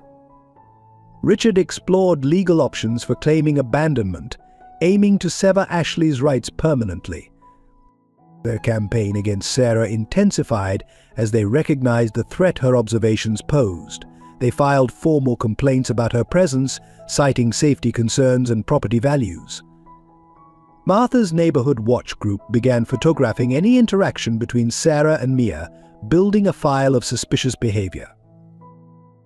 The Thompsons' world thrived on appearance and control, maintained through a delicate balance of threats, manipulation, and social standing. Each move was calculated to maintain their image while tightening their grip on Mia and her mother's support payments. But they failed to notice how their increasing desperation made them sloppy, leaving evidence of their schemes in ways their previous caution would have prevented. Their greatest miscalculation was underestimating Mia herself. The child's art had created an unintended record of their treatment, a visual diary that attracted exactly the kind of attention they had worked so hard to avoid. As autumn turned to winter, the Thompsons found their carefully constructed facade beginning to crack, threatened by the very visibility they had cultivated for so long. The corporate crisis at Harrison Enterprises erupted on a grey Monday morning when Rachel Martinez's complete investigation report landed simultaneously on Benjamin Harrison's desk and in the anonymous tip box of the State Labor Department. The 300-page document detailed systematic labor violations, human trafficking connections, and a complex web of financial fraud that implicated several board members. Benjamin sat in his corner office, watching dawn break over San Francisco Bay as his phone exploded with urgent messages. The board demanded an emergency meeting. Legal counsel scrambled to contain the damage. News alerts showed Harrison Enterprises' stock price beginning a steep decline as early trading responded to rumors of impending scandal. Chairman Robert Maxwell arrived unannounced, his usual smooth demeanor cracking under stress. "This is a disaster, Benjamin," he snapped, pacing the polished floors. "Years of careful work, billions in market value, all at risk because you couldn't leave well enough alone." His fingers drummed anxiously on Catherine's framed photo, prompting Benjamin to quietly move it out of reach. Rachel's report proved impossible to dismiss. She had meticulously documented every connection, every suspicious transaction, every manipulated record. Most damaging were the quality control tags. She'd collected hundreds of them, each bearing microscopic distress messages from workers trapped in the Los Angeles facility. The evidence created an undeniable pattern of corporate negligence at best, active complicity at worst. The board meeting that followed descended into chaos. Long-standing alliances fractured as directors sought to distance themselves from the growing scandal. Benjamin watched his father's old friends transform into corporate sharks, each trying to save themselves at the expense of others. The chairman demanded his resignation, presenting it as the only way to protect shareholder value. Benjamin's response shocked them all. Instead of capitulating, he activated contingency plans developed over months of investigation. Private security teams hired without board knowledge secured company servers and documents. Key whistleblowers, including workers from the Los Angeles facility, had already been moved to safe locations. Most importantly, he had transferred controlling interest in the company to a blind trust, effectively blocking any immediate attempt to remove him. The corporate machinery turned against him with frightening efficiency. His email access was cut. Security guards received orders to restrict his movements. Former allies suddenly had full schedules when he called. But Benjamin had anticipated each move, Catherine's voice in his mind helping him stay one step ahead of the corporate politics he'd navigated for decades. Media attention intensified as fragments of the story leaked. Business reporters camped in the lobby, hoping to catch board members for comments. Social media erupted with hashtags calling for boycotts of Harrison stores. The company's carefully maintained image of corporate responsibility crumbled under the weight of emerging evidence. Margaret Wells proved invaluable during the crisis. Her decades of maintaining Benjamin's schedule had given her intimate knowledge of company operations and personalities. She coordinated with Rachel to ensure crucial evidence reached appropriate authorities while avoiding internal sabotage attempts. Her quiet efficiency kept information flowing despite increasing opposition from board loyalists. The human trafficking connection proved especially explosive. Rachel's investigation had uncovered links between the Los Angeles facility and international trafficking networks. The discovery brought federal authorities into the case, elevating the crisis beyond corporate damage control. Benjamin found himself in lengthy meetings with FBI agents, sharing information that implicated several board members in human trafficking operations. The crisis reached a new level when Benjamin received an unmarked envelope containing recent photographs from the Los Angeles facility. Among them was a clear image of Ashley Parker, Mia's mother, working at a sewing station. The timestamp showed the photo was taken within the past week, confirming his suspicions about the connection between the labor violations and the child artist who had first caught his attention. Chairman Maxwell made one final attempt to contain the situation, offering Benjamin a generous retirement package in exchange for his silence. The offer came with thinly veiled threats about unfortunate accidents and family considerations. Benjamin recorded the conversation, adding it to the evidence file already shared with federal authorities. The company's stock price continued its freefall as more details emerged. Institutional investors demanded answers. Retail partners threatened to cancel contracts. The board split into factions, each trying to blame others for the growing scandal.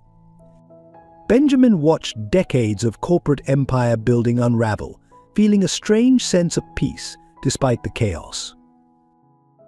Catherine's influence seemed stronger than ever as he navigated the crisis. He remembered her insistence on ethical business practices, her attention to human costs behind profit margins.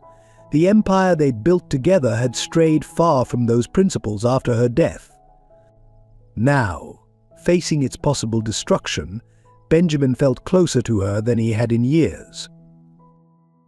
The final confrontation came during a shareholders' meeting hastily convened to address the crisis. Benjamin stood before hundreds of angry investors, his voice steady as he detailed the full scope of the investigation. He offered no excuses, no corporate spin, just brutal honesty about the corruption that had infected his company and his own role in allowing it through negligence or willful blindness. The meeting ended with trading suspended and federal agents serving warrants on several board members. Benjamin watched his corporate world collapse, knowing his decision to expose the truth would cost him dearly in financial terms. But as he thought of Mia's Sidewalk calendar counting days until her mother's return, he understood that some costs were worth paying. The rescue operation began at midnight on a moonless Thursday, coordinated through encrypted communications between Benjamin's private security team, federal agents, and local law enforcement. Detective Miller, whose quiet investigation had paralleled Benjamin's corporate probe, provided crucial intelligence about local police shifts and response patterns. Sarah Wilson's detailed observations proved invaluable during planning. Her notebooks contained precise information about the Thompsons' schedules, community patrol patterns, and most importantly, Mia's daily routines. The operation required synchronized actions at multiple locations: the Los Angeles facility, where Ashley was held, the Thompsons' Victorian house, and the garden shed where Mia spent her nights. The first phase targeted the Los Angeles warehouse.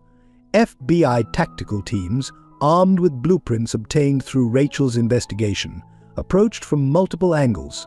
Security cameras were disabled simultaneously, cutting off warnings to facility supervisors.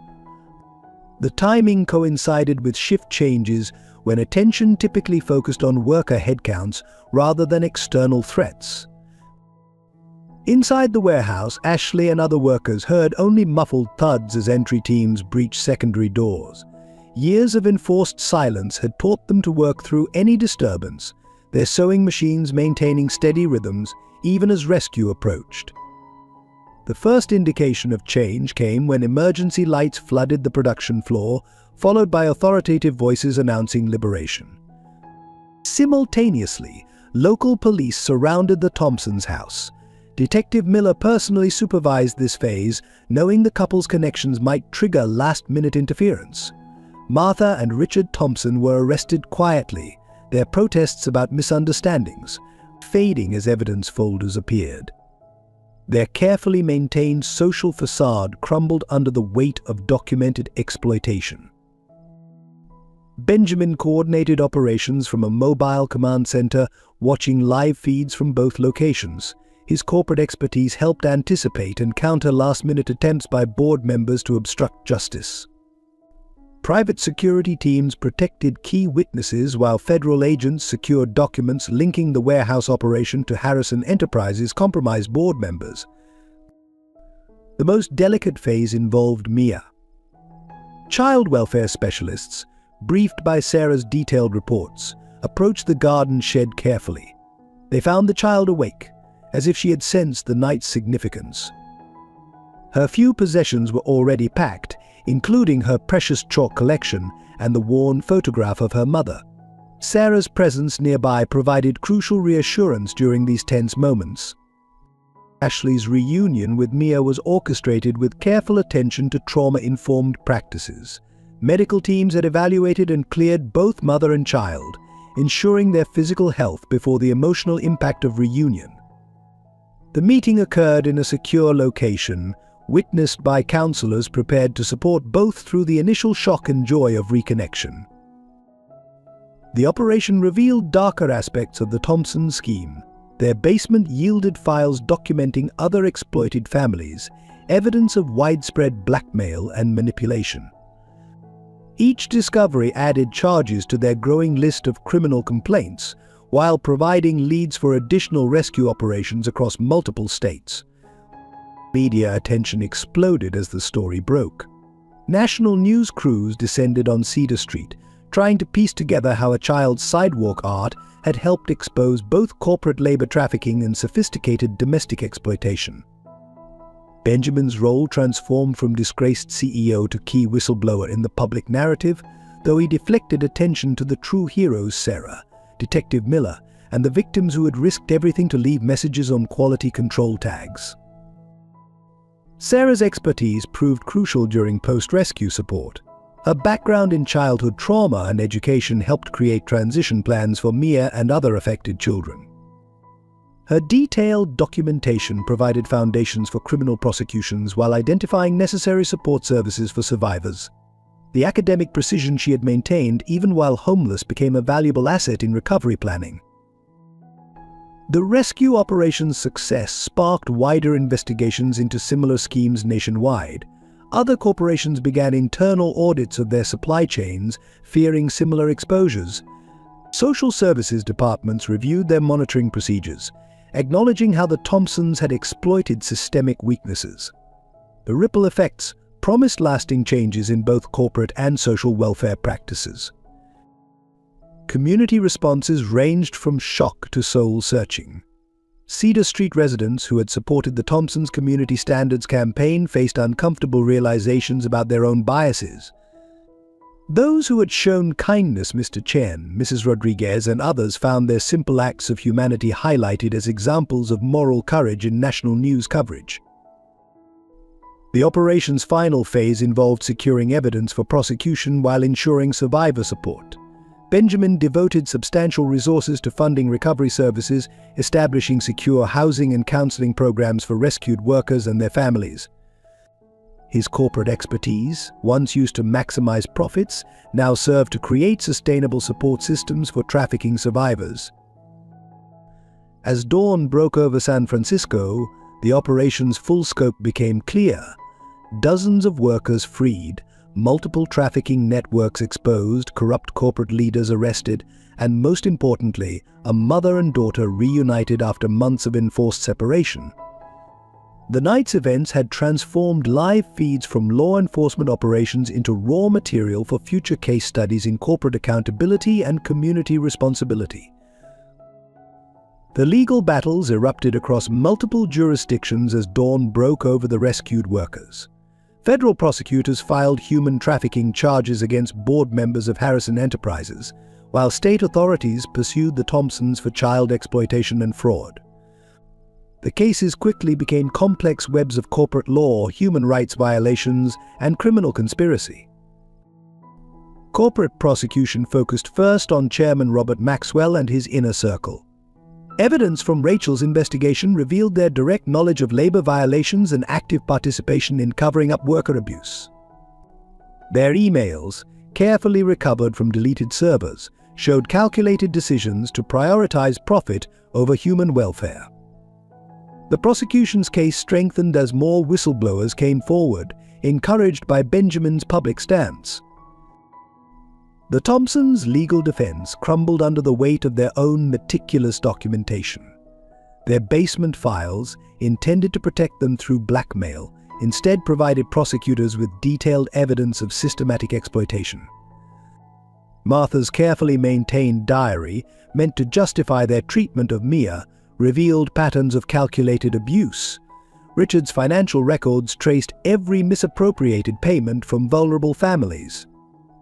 Child custody proceedings became another battlefield.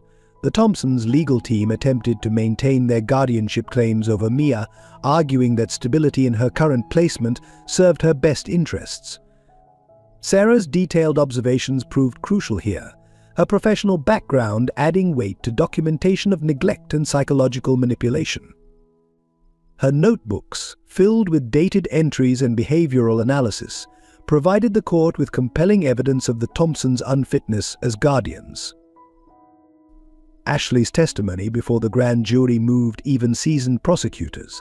She described the systematic way workers were trapped, how their children were used as leverage, and the psychological torture of knowing Mia waited for her return.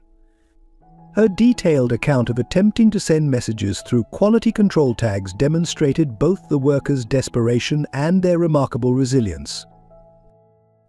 Benjamin found himself navigating complex legal waters.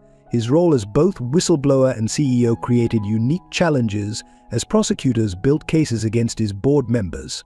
Corporate lawyers argued fiduciary duty, while federal prosecutors sought his testimony about management decisions. His personal fortune faced significant risk from shareholder lawsuits, yet he maintained his commitment to supporting survivor services. Community support manifested in unexpected ways during the legal proceedings. Mrs. Rodriguez organized court attendance rotas, ensuring friendly faces were present during difficult testimony. Mr. Chen provided security camera footage that contradicted the Thompsons' claims about Mia's care. Local residents who had witnessed Mia's daily art ritual came forward with photographs and observations, building a timeline of neglect that strengthened the prosecution's case. The legal team, representing Mia's interests, faced delicate challenges. They needed to prove neglect and exploitation while protecting the child from further trauma. Sarah's expertise in childhood psychology helped shape questioning strategies that gathered necessary evidence while maintaining sensitivity to Mia's emotional well-being. Her academic background provided crucial context for explaining how Mia's artwork documented her psychological state. International aspects of the trafficking case complicated prosecution efforts. Evidence linked the Los Angeles facility to broader trafficking networks, requiring coordination with multiple law enforcement agencies. Benjamin's corporate connections proved valuable here, helping track financial transactions across international boundaries. The case expanded to include violations of international labor laws and human rights conventions. Civil litigation followed criminal charges as survivors sought compensation for their exploitation. Class action lawyers descended on Harrison Enterprises, representing workers from multiple facilities. Benjamin made the controversial decision to support these lawsuits, providing evidence that strengthened cases against his own company. His stance alienated remaining board members but earned respect from human rights advocates. The Thompsons' neighbors faced their own legal challenges. Those who had served on community committees that enabled the exploitation worried about liability. Martha's neighborhood watch group members consulted lawyers about their role in harassment campaigns. The legal ripples spread through Cedar Street, forcing residents to confront their complicity in ignoring obvious signs of abuse. Media coverage of the legal proceedings created pressure for systemic change. Shocking testimony about corporate negligence led to calls for stronger oversight of supply chains. The Thompsons' exploitation of social service gaps prompted demands for child welfare reform. Each court session added momentum to growing movements for corporate accountability and child protection. Detective Miller's methodical police work provided crucial foundations for multiple prosecutions. His careful documentation of community patrol patterns revealed the Thompsons' manipulation of local law enforcement. His observations of corporate security at the Los Angeles facility helped establish patterns of worker confinement. His professional reputation lent credibility to evidence that might otherwise have been dismissed. The legal battles highlighted systemic failures that had enabled both corporate and domestic exploitation. Prosecutors identified gaps in regulatory oversight, weaknesses in child welfare monitoring, and failures of community responsibility. Each case added to growing evidence that existing systems had prioritized appearance over accountability, allowing abuse to flourish behind respectable facades. Your support means everything to us. If this story moved you, if it made you think differently about the world around us, please consider subscribing to our channel. Together we can share more untold stories that need to be heard. Every subscription helps us continue this meaningful journey. The aftermath of the rescue operation unfolded like ripples in a still pond, touching every aspect of the lives involved. Media crews swarmed Cedar Street, their satellite vans creating a temporary village as they competed for the best angles on what they called the Sidewalk artist story. But the real story was happening away from the cameras in quiet moments of healing and reconnection. Ashley and Mia's reunion took place in a private room at a secure facility, carefully orchestrated by trauma specialists. The moment Mia saw her mother, she dropped her cherished chalk pieces, racing across the room with a cry that brought tears to even the most seasoned counselor's eyes. Ashley caught her daughter in an embrace that seemed to make time stand still, both of them sobbing and laughing simultaneously. "You waited for me," Ashley whispered, touching the worn photograph Mia had kept. "You never stopped believing." Mia pulled back just enough to see her mother's face. "I drew for you every day," she said proudly. "Sarah helped me keep count." The mention of Sarah brought another dimension to their reunion. The former professor had become an integral part of Mia's support system, her academic expertise now focused entirely on helping mother and child rebuild their relationship. She worked closely with counselors, providing detailed insights into Mia's emotional journey as documented through her Sidewalk art.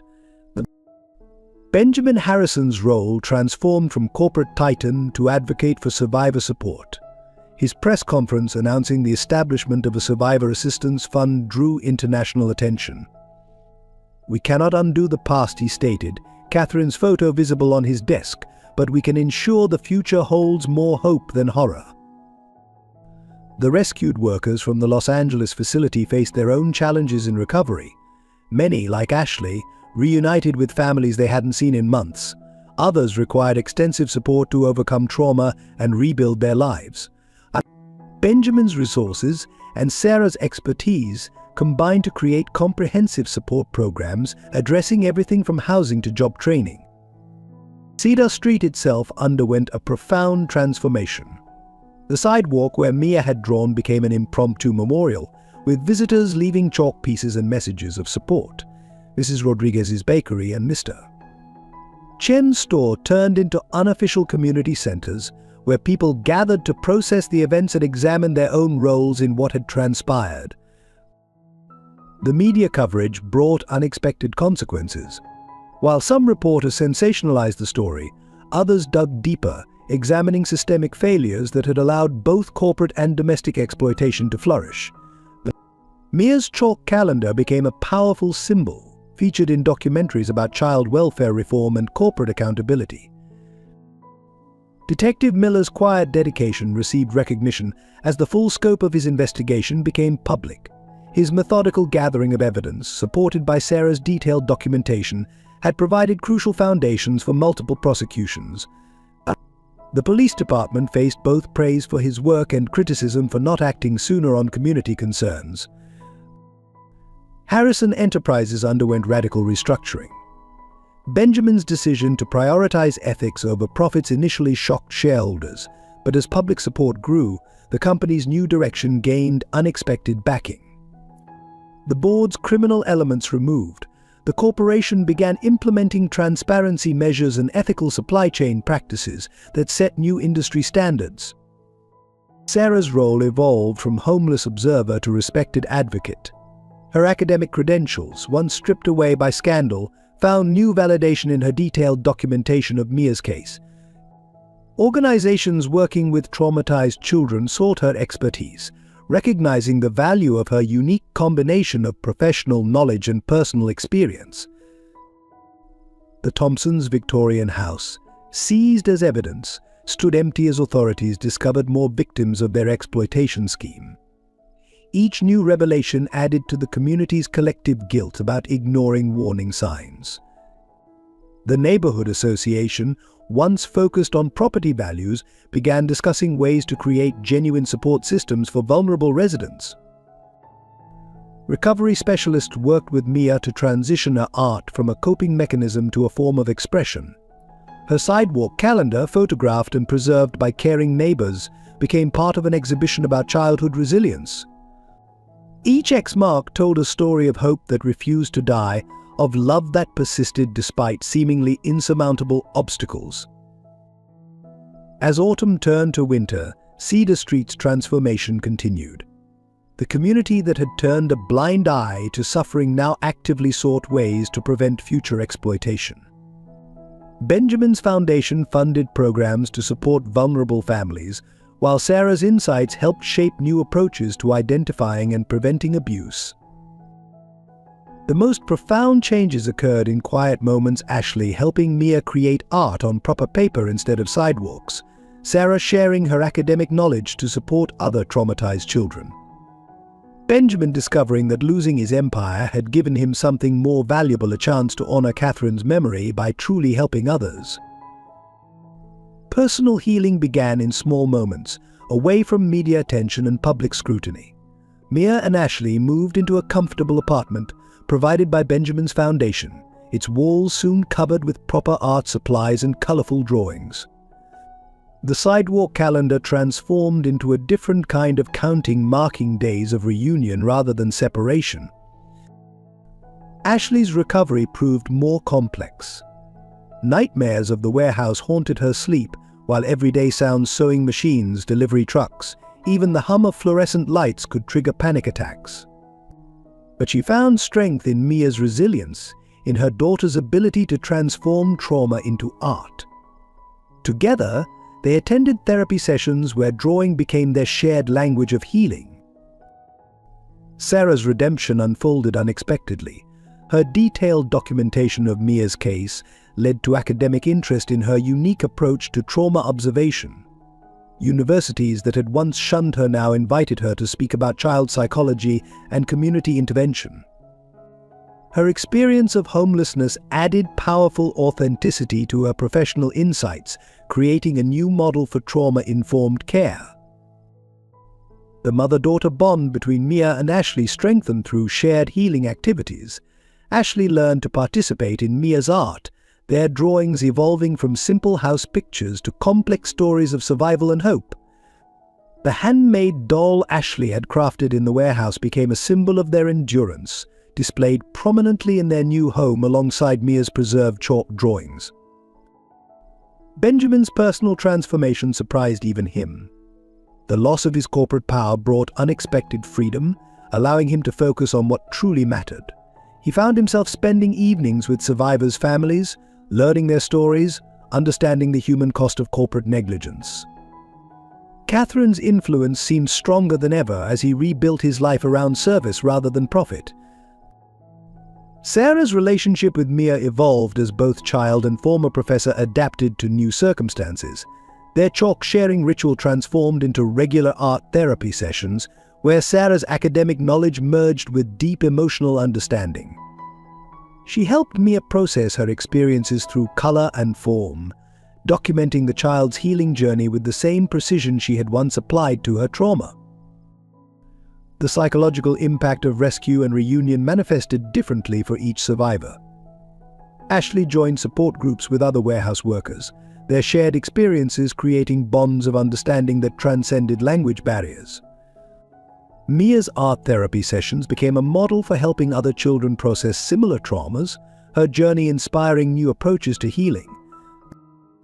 Professional counselors noted the unique aspects of each family's recovery. Ashley's determination to rebuild her life drew strength from Mia's unwavering faith in her return. Sarah's presence provided crucial stability, her combination of professional expertise and personal compassion creating a bridge between trauma and healing. Benjamin's resources ensured practical support matched emotional care. Mia's artistic expression evolved beyond simple house drawings. Her new works explored themes of freedom, family, and hope, using colors and forms that reflected growing emotional complexity. Art therapists documented her progress, noting how her compositions moved from isolation themes to images of connection and community. But Sarah found unexpected healing in her role as mentor and advocate.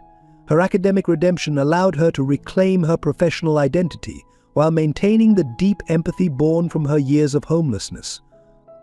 She developed new methodologies for trauma observation, incorporating insights gained from her time watching over Mia. The survivors' healing process influenced community recovery. Cedar Street residents, confronting their own role in enabling exploitation, sought ways to make amends. Support groups formed, addressing both individual healing and collective responsibility. The neighborhood's transformation became a case study in community redemption. Ashley's strength emerged in unexpected ways. Despite her ongoing recovery, she began speaking to advocacy groups about labor trafficking, her quiet testimony powerful in its authenticity. Her partnership with Sarah in developing survivor support programs demonstrated how personal experience could inform professional intervention. Benjamin discovered that funding recovery programs offered deeper satisfaction than corporate success. His interaction with survivors and their families filled the void left by Catherine's death, giving purpose to his wealth and meaning to his life. He found himself learning from those he helped, their resilience teaching him about true strength. The healing process revealed unexpected connections. Mia's art therapy sessions inspired other survivors to explore creative expression. Ashley's survivor advocacy empowered others to share their stories.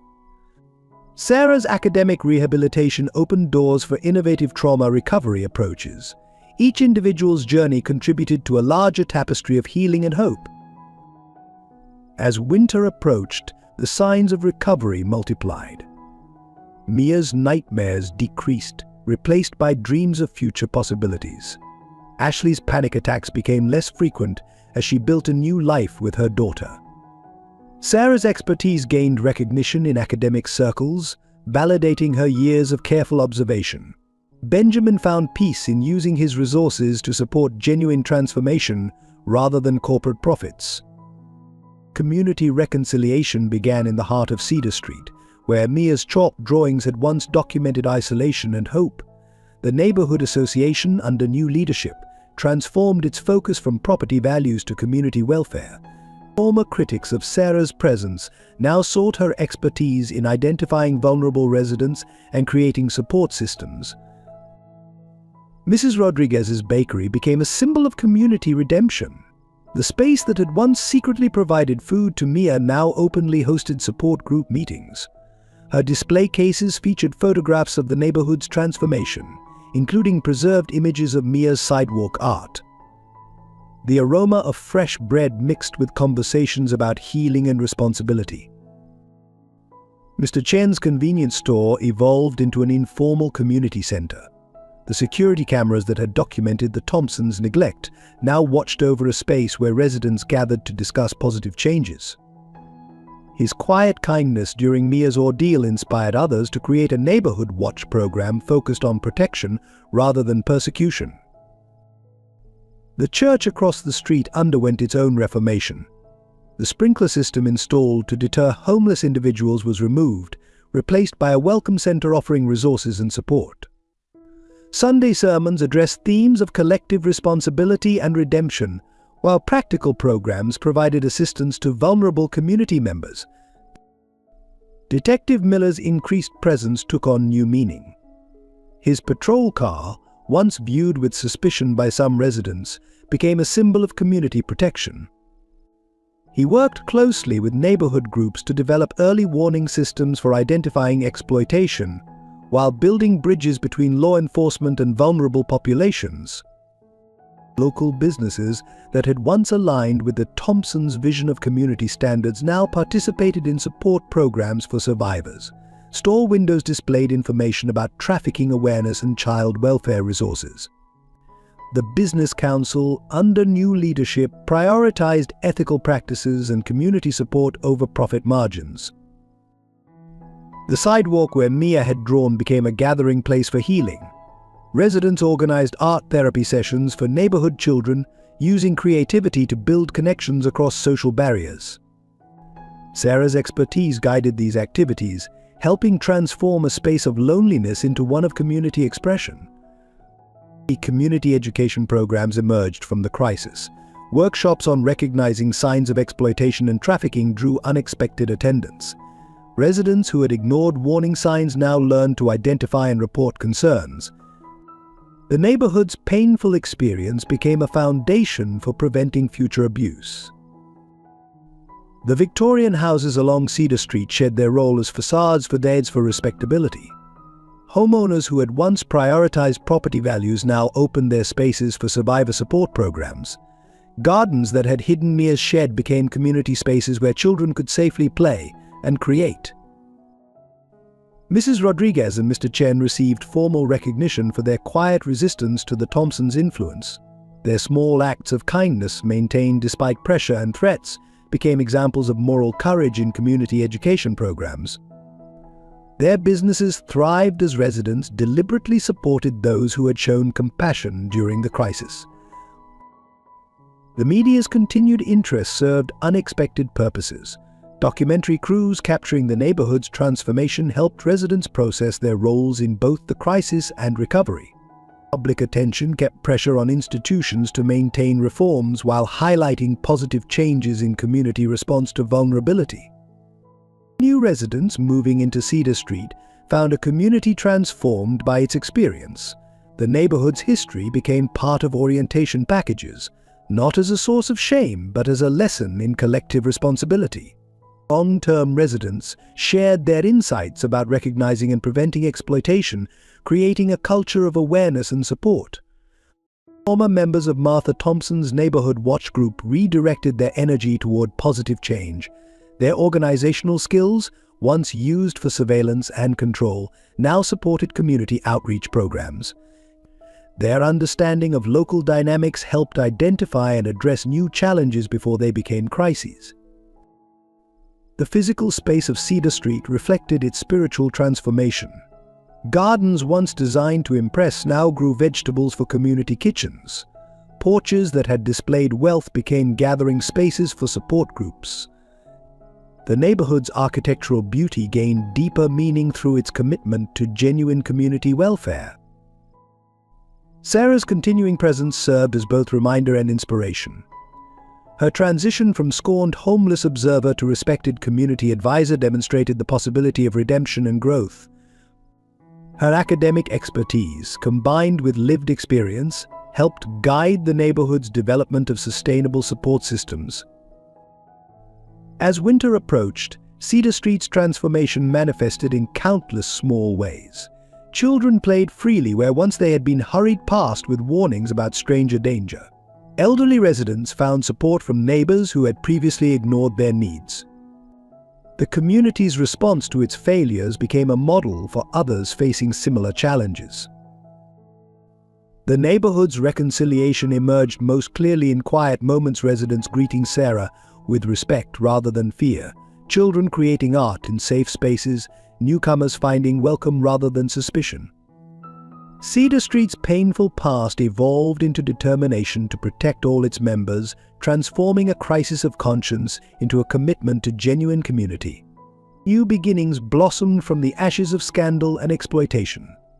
Sarah Wilson's education program, launched with support from Benjamin's Foundation, transformed her years of sidewalk observation into a revolutionary approach to trauma-informed teaching. The program, housed in a renovated Victorian near Cedar Street, combined academic rigor with deep understanding of childhood trauma. Sarah's curriculum drew from her unique experience, professional expertise shaped by years of homelessness and careful observation of children in crisis.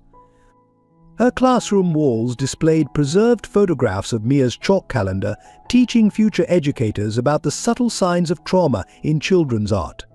Students learned to recognize distress signals that traditional training might miss, while community members contributed real-world perspectives on supporting vulnerable families.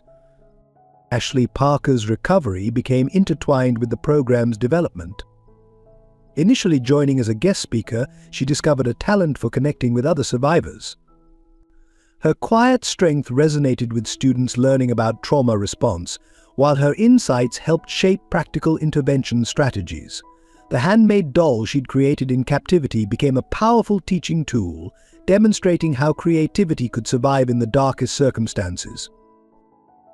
Benjamin's Foundation evolved beyond simple charitable giving into a force for systemic change.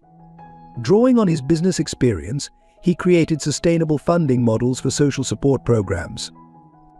The Foundation's headquarters, established in his former corporate offices, became a hub for innovative approaches to preventing exploitation and supporting recovery.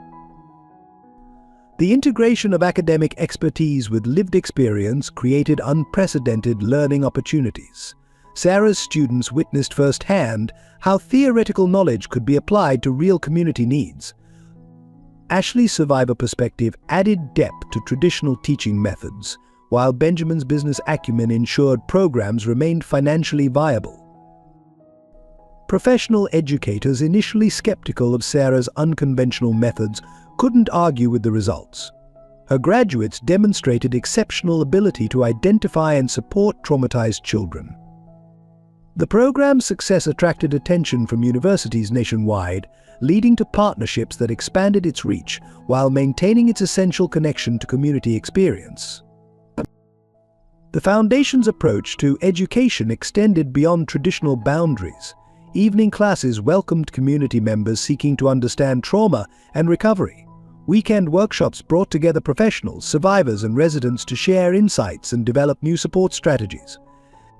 The building buzzed with energy as theory met practice in transformative ways. Sarah's redemption in academic circles came full circle when her innovative methods became the subject of scholarly research. Universities that had once shunned her now sought her expertise in developing trauma-informed curricula. Her published papers, combining rigorous methodology with insights gained through personal experience, challenged traditional approaches to childhood trauma response. A new generation of educators emerged from the program, carrying its principles into schools and communities nationwide. They understood trauma not just as an academic concept, but as a lived reality requiring comprehensive response. Their work created ripples of positive change, touching countless lives through informed, compassionate intervention. The program's impact manifested in practical ways throughout Cedar Street and beyond. Teachers learned to recognize signs of distress in children's artwork and behavior. Community members developed skills for supporting vulnerable neighbors. The neighborhood's painful experience transformed into valuable lessons about prevention and response. Regular workshops brought together unlikely allies, educators, law enforcement, business leaders, and survivors to develop comprehensive approaches to community protection. Detective Miller shared insights about identifying exploitation, while Mrs. Rodriguez and Mr. Chen demonstrated how small acts of kindness could create crucial support networks. As the program grew, it maintained its connection to its origins. Mia's preserved chalk drawings reminded students that behind every theory lay real children needing support. Ashley's presence ensured survivor voices remained central to all interventions. Sarah's journey from homelessness to respected educator demonstrated the power of combining professional knowledge with personal understanding. Benjamin found unexpected fulfillment in supporting these educational initiatives. His business skills, once focused on profit margins, now served to create sustainable programs for social change. The Foundation's success in combining academic excellence with practical support became a model for others seeking to address complex social issues. The education program's greatest strength lay in its ability to bridge divides between academic theory and lived experience, between professional expertise and community wisdom. It created space for multiple perspectives while maintaining focus on its essential purpose, preventing future exploitation through informed, compassionate intervention. Healing and growth manifested in profound ways as winter approached Cedar Street. Mia's art therapy program, developed collaboratively by Sarah and professional counselors, became a model for trauma recovery. Her journey from sidewalk artist to healing advocate inspired similar programs nationwide, while her own artwork evolved from documentation of waiting to celebration of reunion. The transformation in Mia's artistic expression reflected deeper healing. Her drawings now burst with color and movement, featuring families embracing, butterflies soaring, and houses with open doors. Sarah documented these changes with academic precision, creating a valuable resource for understanding childhood trauma recovery through creative expression. Ashley's involvement in her daughter's therapy deepened their bond while aiding her own recovery. Mother and daughter painted together, their shared artwork expressing both past pain and present joy. The simple act of choosing colors freely became a powerful statement of reclaimed autonomy, washing away the warehouse's grey memories with vibrant new experiences. Family bonds strengthened through carefully structured activities. Benjamin's foundation provided spaces where survivors could rebuild relationships damaged by separation and trauma. The program's success led to expansion, creating safe environments where other families could heal together through art, play, and shared experiences. Sarah's professional expertise guided the development of age-appropriate healing activities. Her understanding of childhood development helped create programs that supported both individual recovery and family reunification. The approach recognized that healing happened not in isolation, but within the context of restored relationships and community support. The art therapy space itself reflected this philosophy of healing. Bright windows replaced the darkness of Mia's garden shed, while supplies of every imaginable color stood ready for creative expression. Children's artwork covered the walls, each piece telling a story of recovery and hope. The environment itself became part of the therapeutic process, providing safety and encouragement for emotional exploration. Community changes supported this healing process. Cedar Street residents, once focused on property values, now valued the laughter of children at play. Gardens once manicured for show now grew wildflowers, their natural beauty reflecting the community's embrace of authentic over artificial perfection. Mia's progress inspired other survivors. Her ability to transform trauma through art encouraged others to find their own paths to healing. The program expanded to include different forms of creative expression, recognizing that each person's journey required unique tools and approaches. Ashley's recovery gained strength through helping others. Her gentle guidance of newer program participants added purpose to her healing journey. The doll she'd crafted in captivity became a teaching tool, demonstrating how creativity could survive and sustain hope in the darkest circumstances. Benjamin found unexpected healing in witnessing these transformations.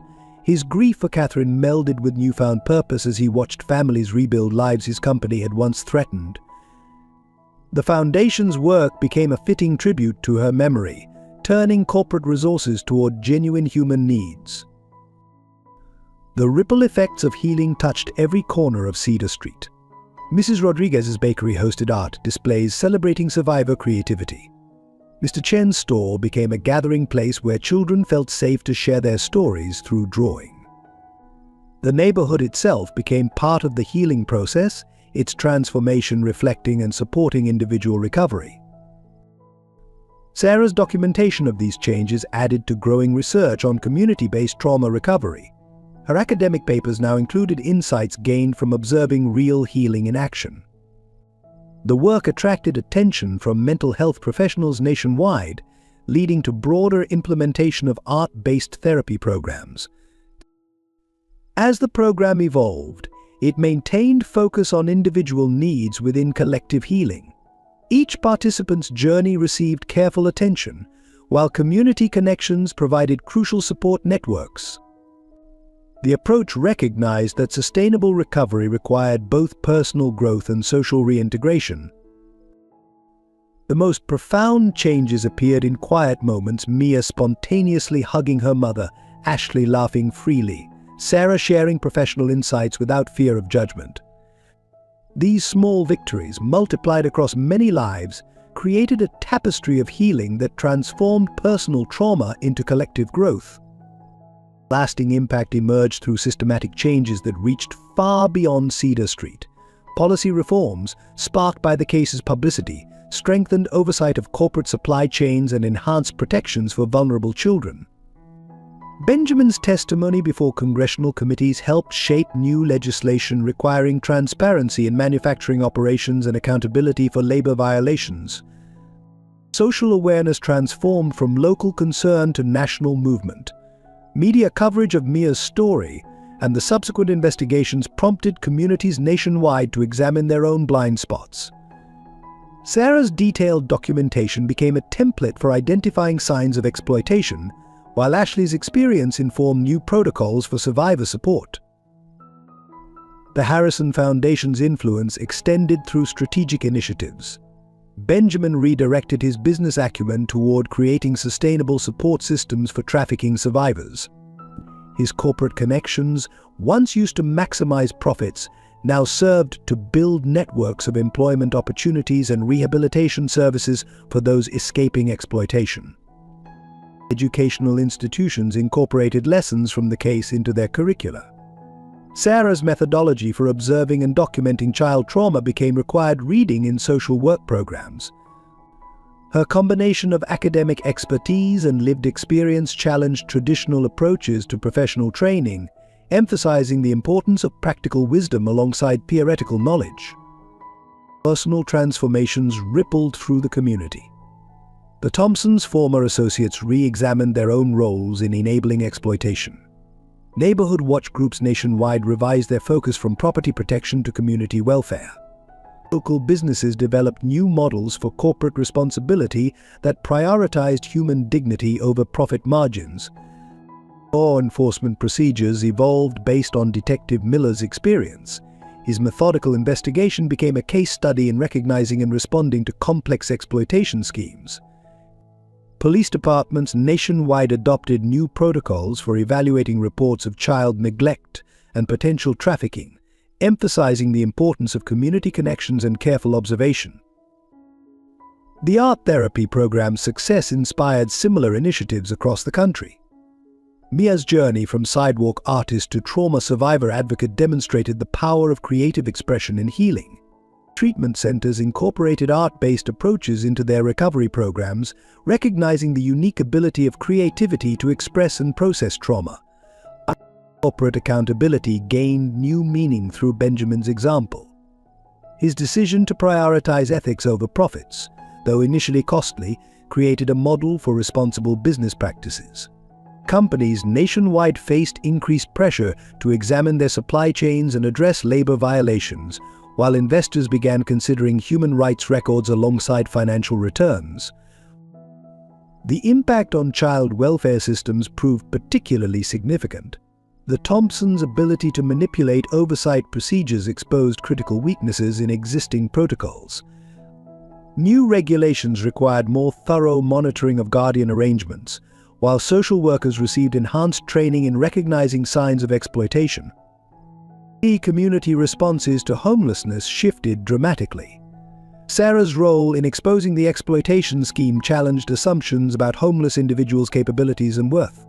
Cities nationwide re-examined their approaches to homeless services, recognizing the potential contributions of those society had previously marginalized. Mrs. Rodriguez and Mr. Chen's quiet resistance became a model for ethical business practices at the community level. Their small acts of kindness, maintained despite pressure and threats, demonstrated how local businesses could serve as crucial support networks for vulnerable individuals. Their example inspired other small business owners to prioritize community welfare over immediate profit. But the lasting impact manifested most clearly in changed attitudes and behaviors. Communities became more attentive to signs of exploitation, more willing to question respectable facades, more ready to support vulnerable members. The painful lessons of Cedar Street transformed into practical wisdom about collective responsibility and the importance of genuine rather than superficial community bonds. These changes, though significant, represented only the beginning of longer-term transformations. Each policy reform, each new program, each shifted attitude created foundation for further progress. The story of Mia's sidewalk art and its role in exposing exploitation became part of a larger narrative about community responsibility and the power of paying attention to those society often overlooks. The art exhibition opening at the San Francisco Modern Art Museum drew unprecedented crowds. Titled Chalk Dreams, The Art of Survival, the centerpiece featured high-resolution photographs of Mia's sidewalk calendar, preserved through careful documentation by neighborhood residents. Each image told part of her story, from the early simple house drawings to the complex emotional landscapes that emerged during her months of waiting. Sarah Wilson curated the exhibition, her academic expertise providing context for the artistic progression visible in Mia's work. Glass cases displayed her detailed observation notebooks alongside the photographs, offering insights into the psychological journey revealed through the child's art. The exhibition created a powerful narrative about trauma, resilience, and the human capacity for hope. Visitors moved silently through the gallery, many wiping away tears as they followed the chronological display. The calendar marks took on profound significance, each X representing a day of separation, hope, and determination. Ashley's handmade doll, carefully preserved, stood in a central case, its hidden messages of love now visible through gentle backlighting. The exhibition attracted attention from art critics and child welfare advocates alike. Reviews praised its raw emotional power, while highlighting its implications for understanding childhood trauma. Mental health professionals studied the progression of Mia's artistic expression, noting how her use of color and composition reflected her emotional state throughout the ordeal.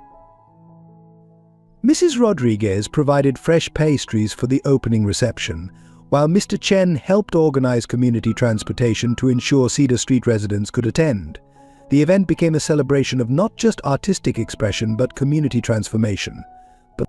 Benjamin's Foundation announced a permanent endowment for arts-based therapy programs, ensuring the legacy of Mia's Sidewalk art would continue to help others heal. Unexpected revelations emerged during the exhibition's second week.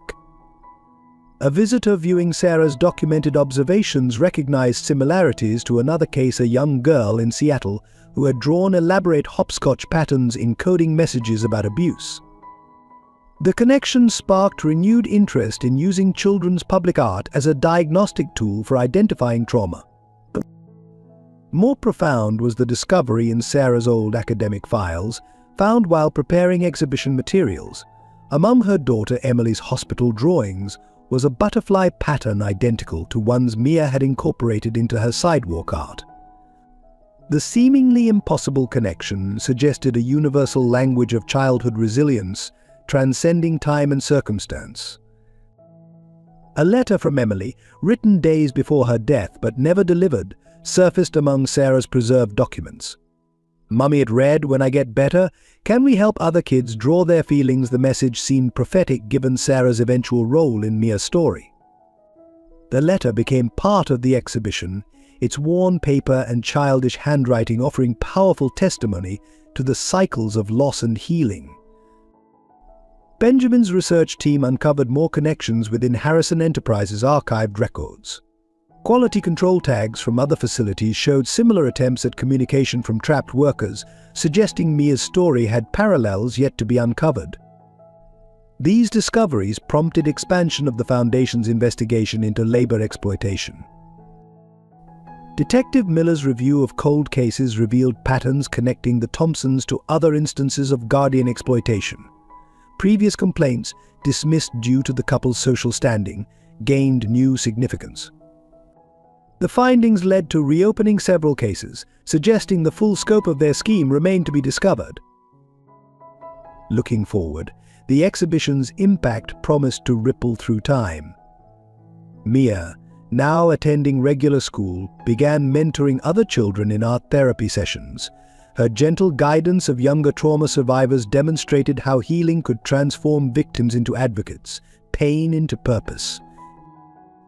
The Harrison Foundation announced plans for a nationwide network of art therapy centers, each designed to incorporate lessons learned from Cedar Street. Sarah's trauma-informed education program would provide training for staff, while Ashley's survivor perspective would shape program policies. The initiative represented a concrete step toward preventing future exploitation while supporting recovery. New challenges emerged as the story gained wider attention. Other communities discovered similar cases of hidden exploitation, seeking guidance in addressing their own blind spots. The Foundation faced growing demands for assistance, balancing immediate needs with sustainable long-term solutions. The future held both promise and uncertainty. Questions remained about how best to prevent exploitation while supporting recovery. Yet the transformed Cedar Street community offered hope, demonstrating how awareness and action could create lasting change. Mia's sidewalk art, preserved in photographs but alive in memory, continue to inspire new conversations about responsibility and redemption. The journey ahead would require continued vigilance and commitment. Benjamin's foundation prepared for expanded investigations into corporate supply chains. Sarah developed new training programs for educators and community leaders. Ashley strengthened survivor support networks. Their work suggested that while the story's first chapters had concluded, its impact would continue to unfold in unexpected ways. Dear friends, your incredible support means everything to us. If this story touched your heart, please consider subscribing to our channel and sharing it with your loved ones. Every like, comment, and share helps us reach more people with these important stories. Would you like to hear part 2 of this emotional journey? Let us know in the comments below. Share your thoughts and feelings about Mia's story. How did it impact you? What touched you the most? Together we can make a difference. Your engagement helps us continue creating meaningful content that matters. Thank you for being part of our community.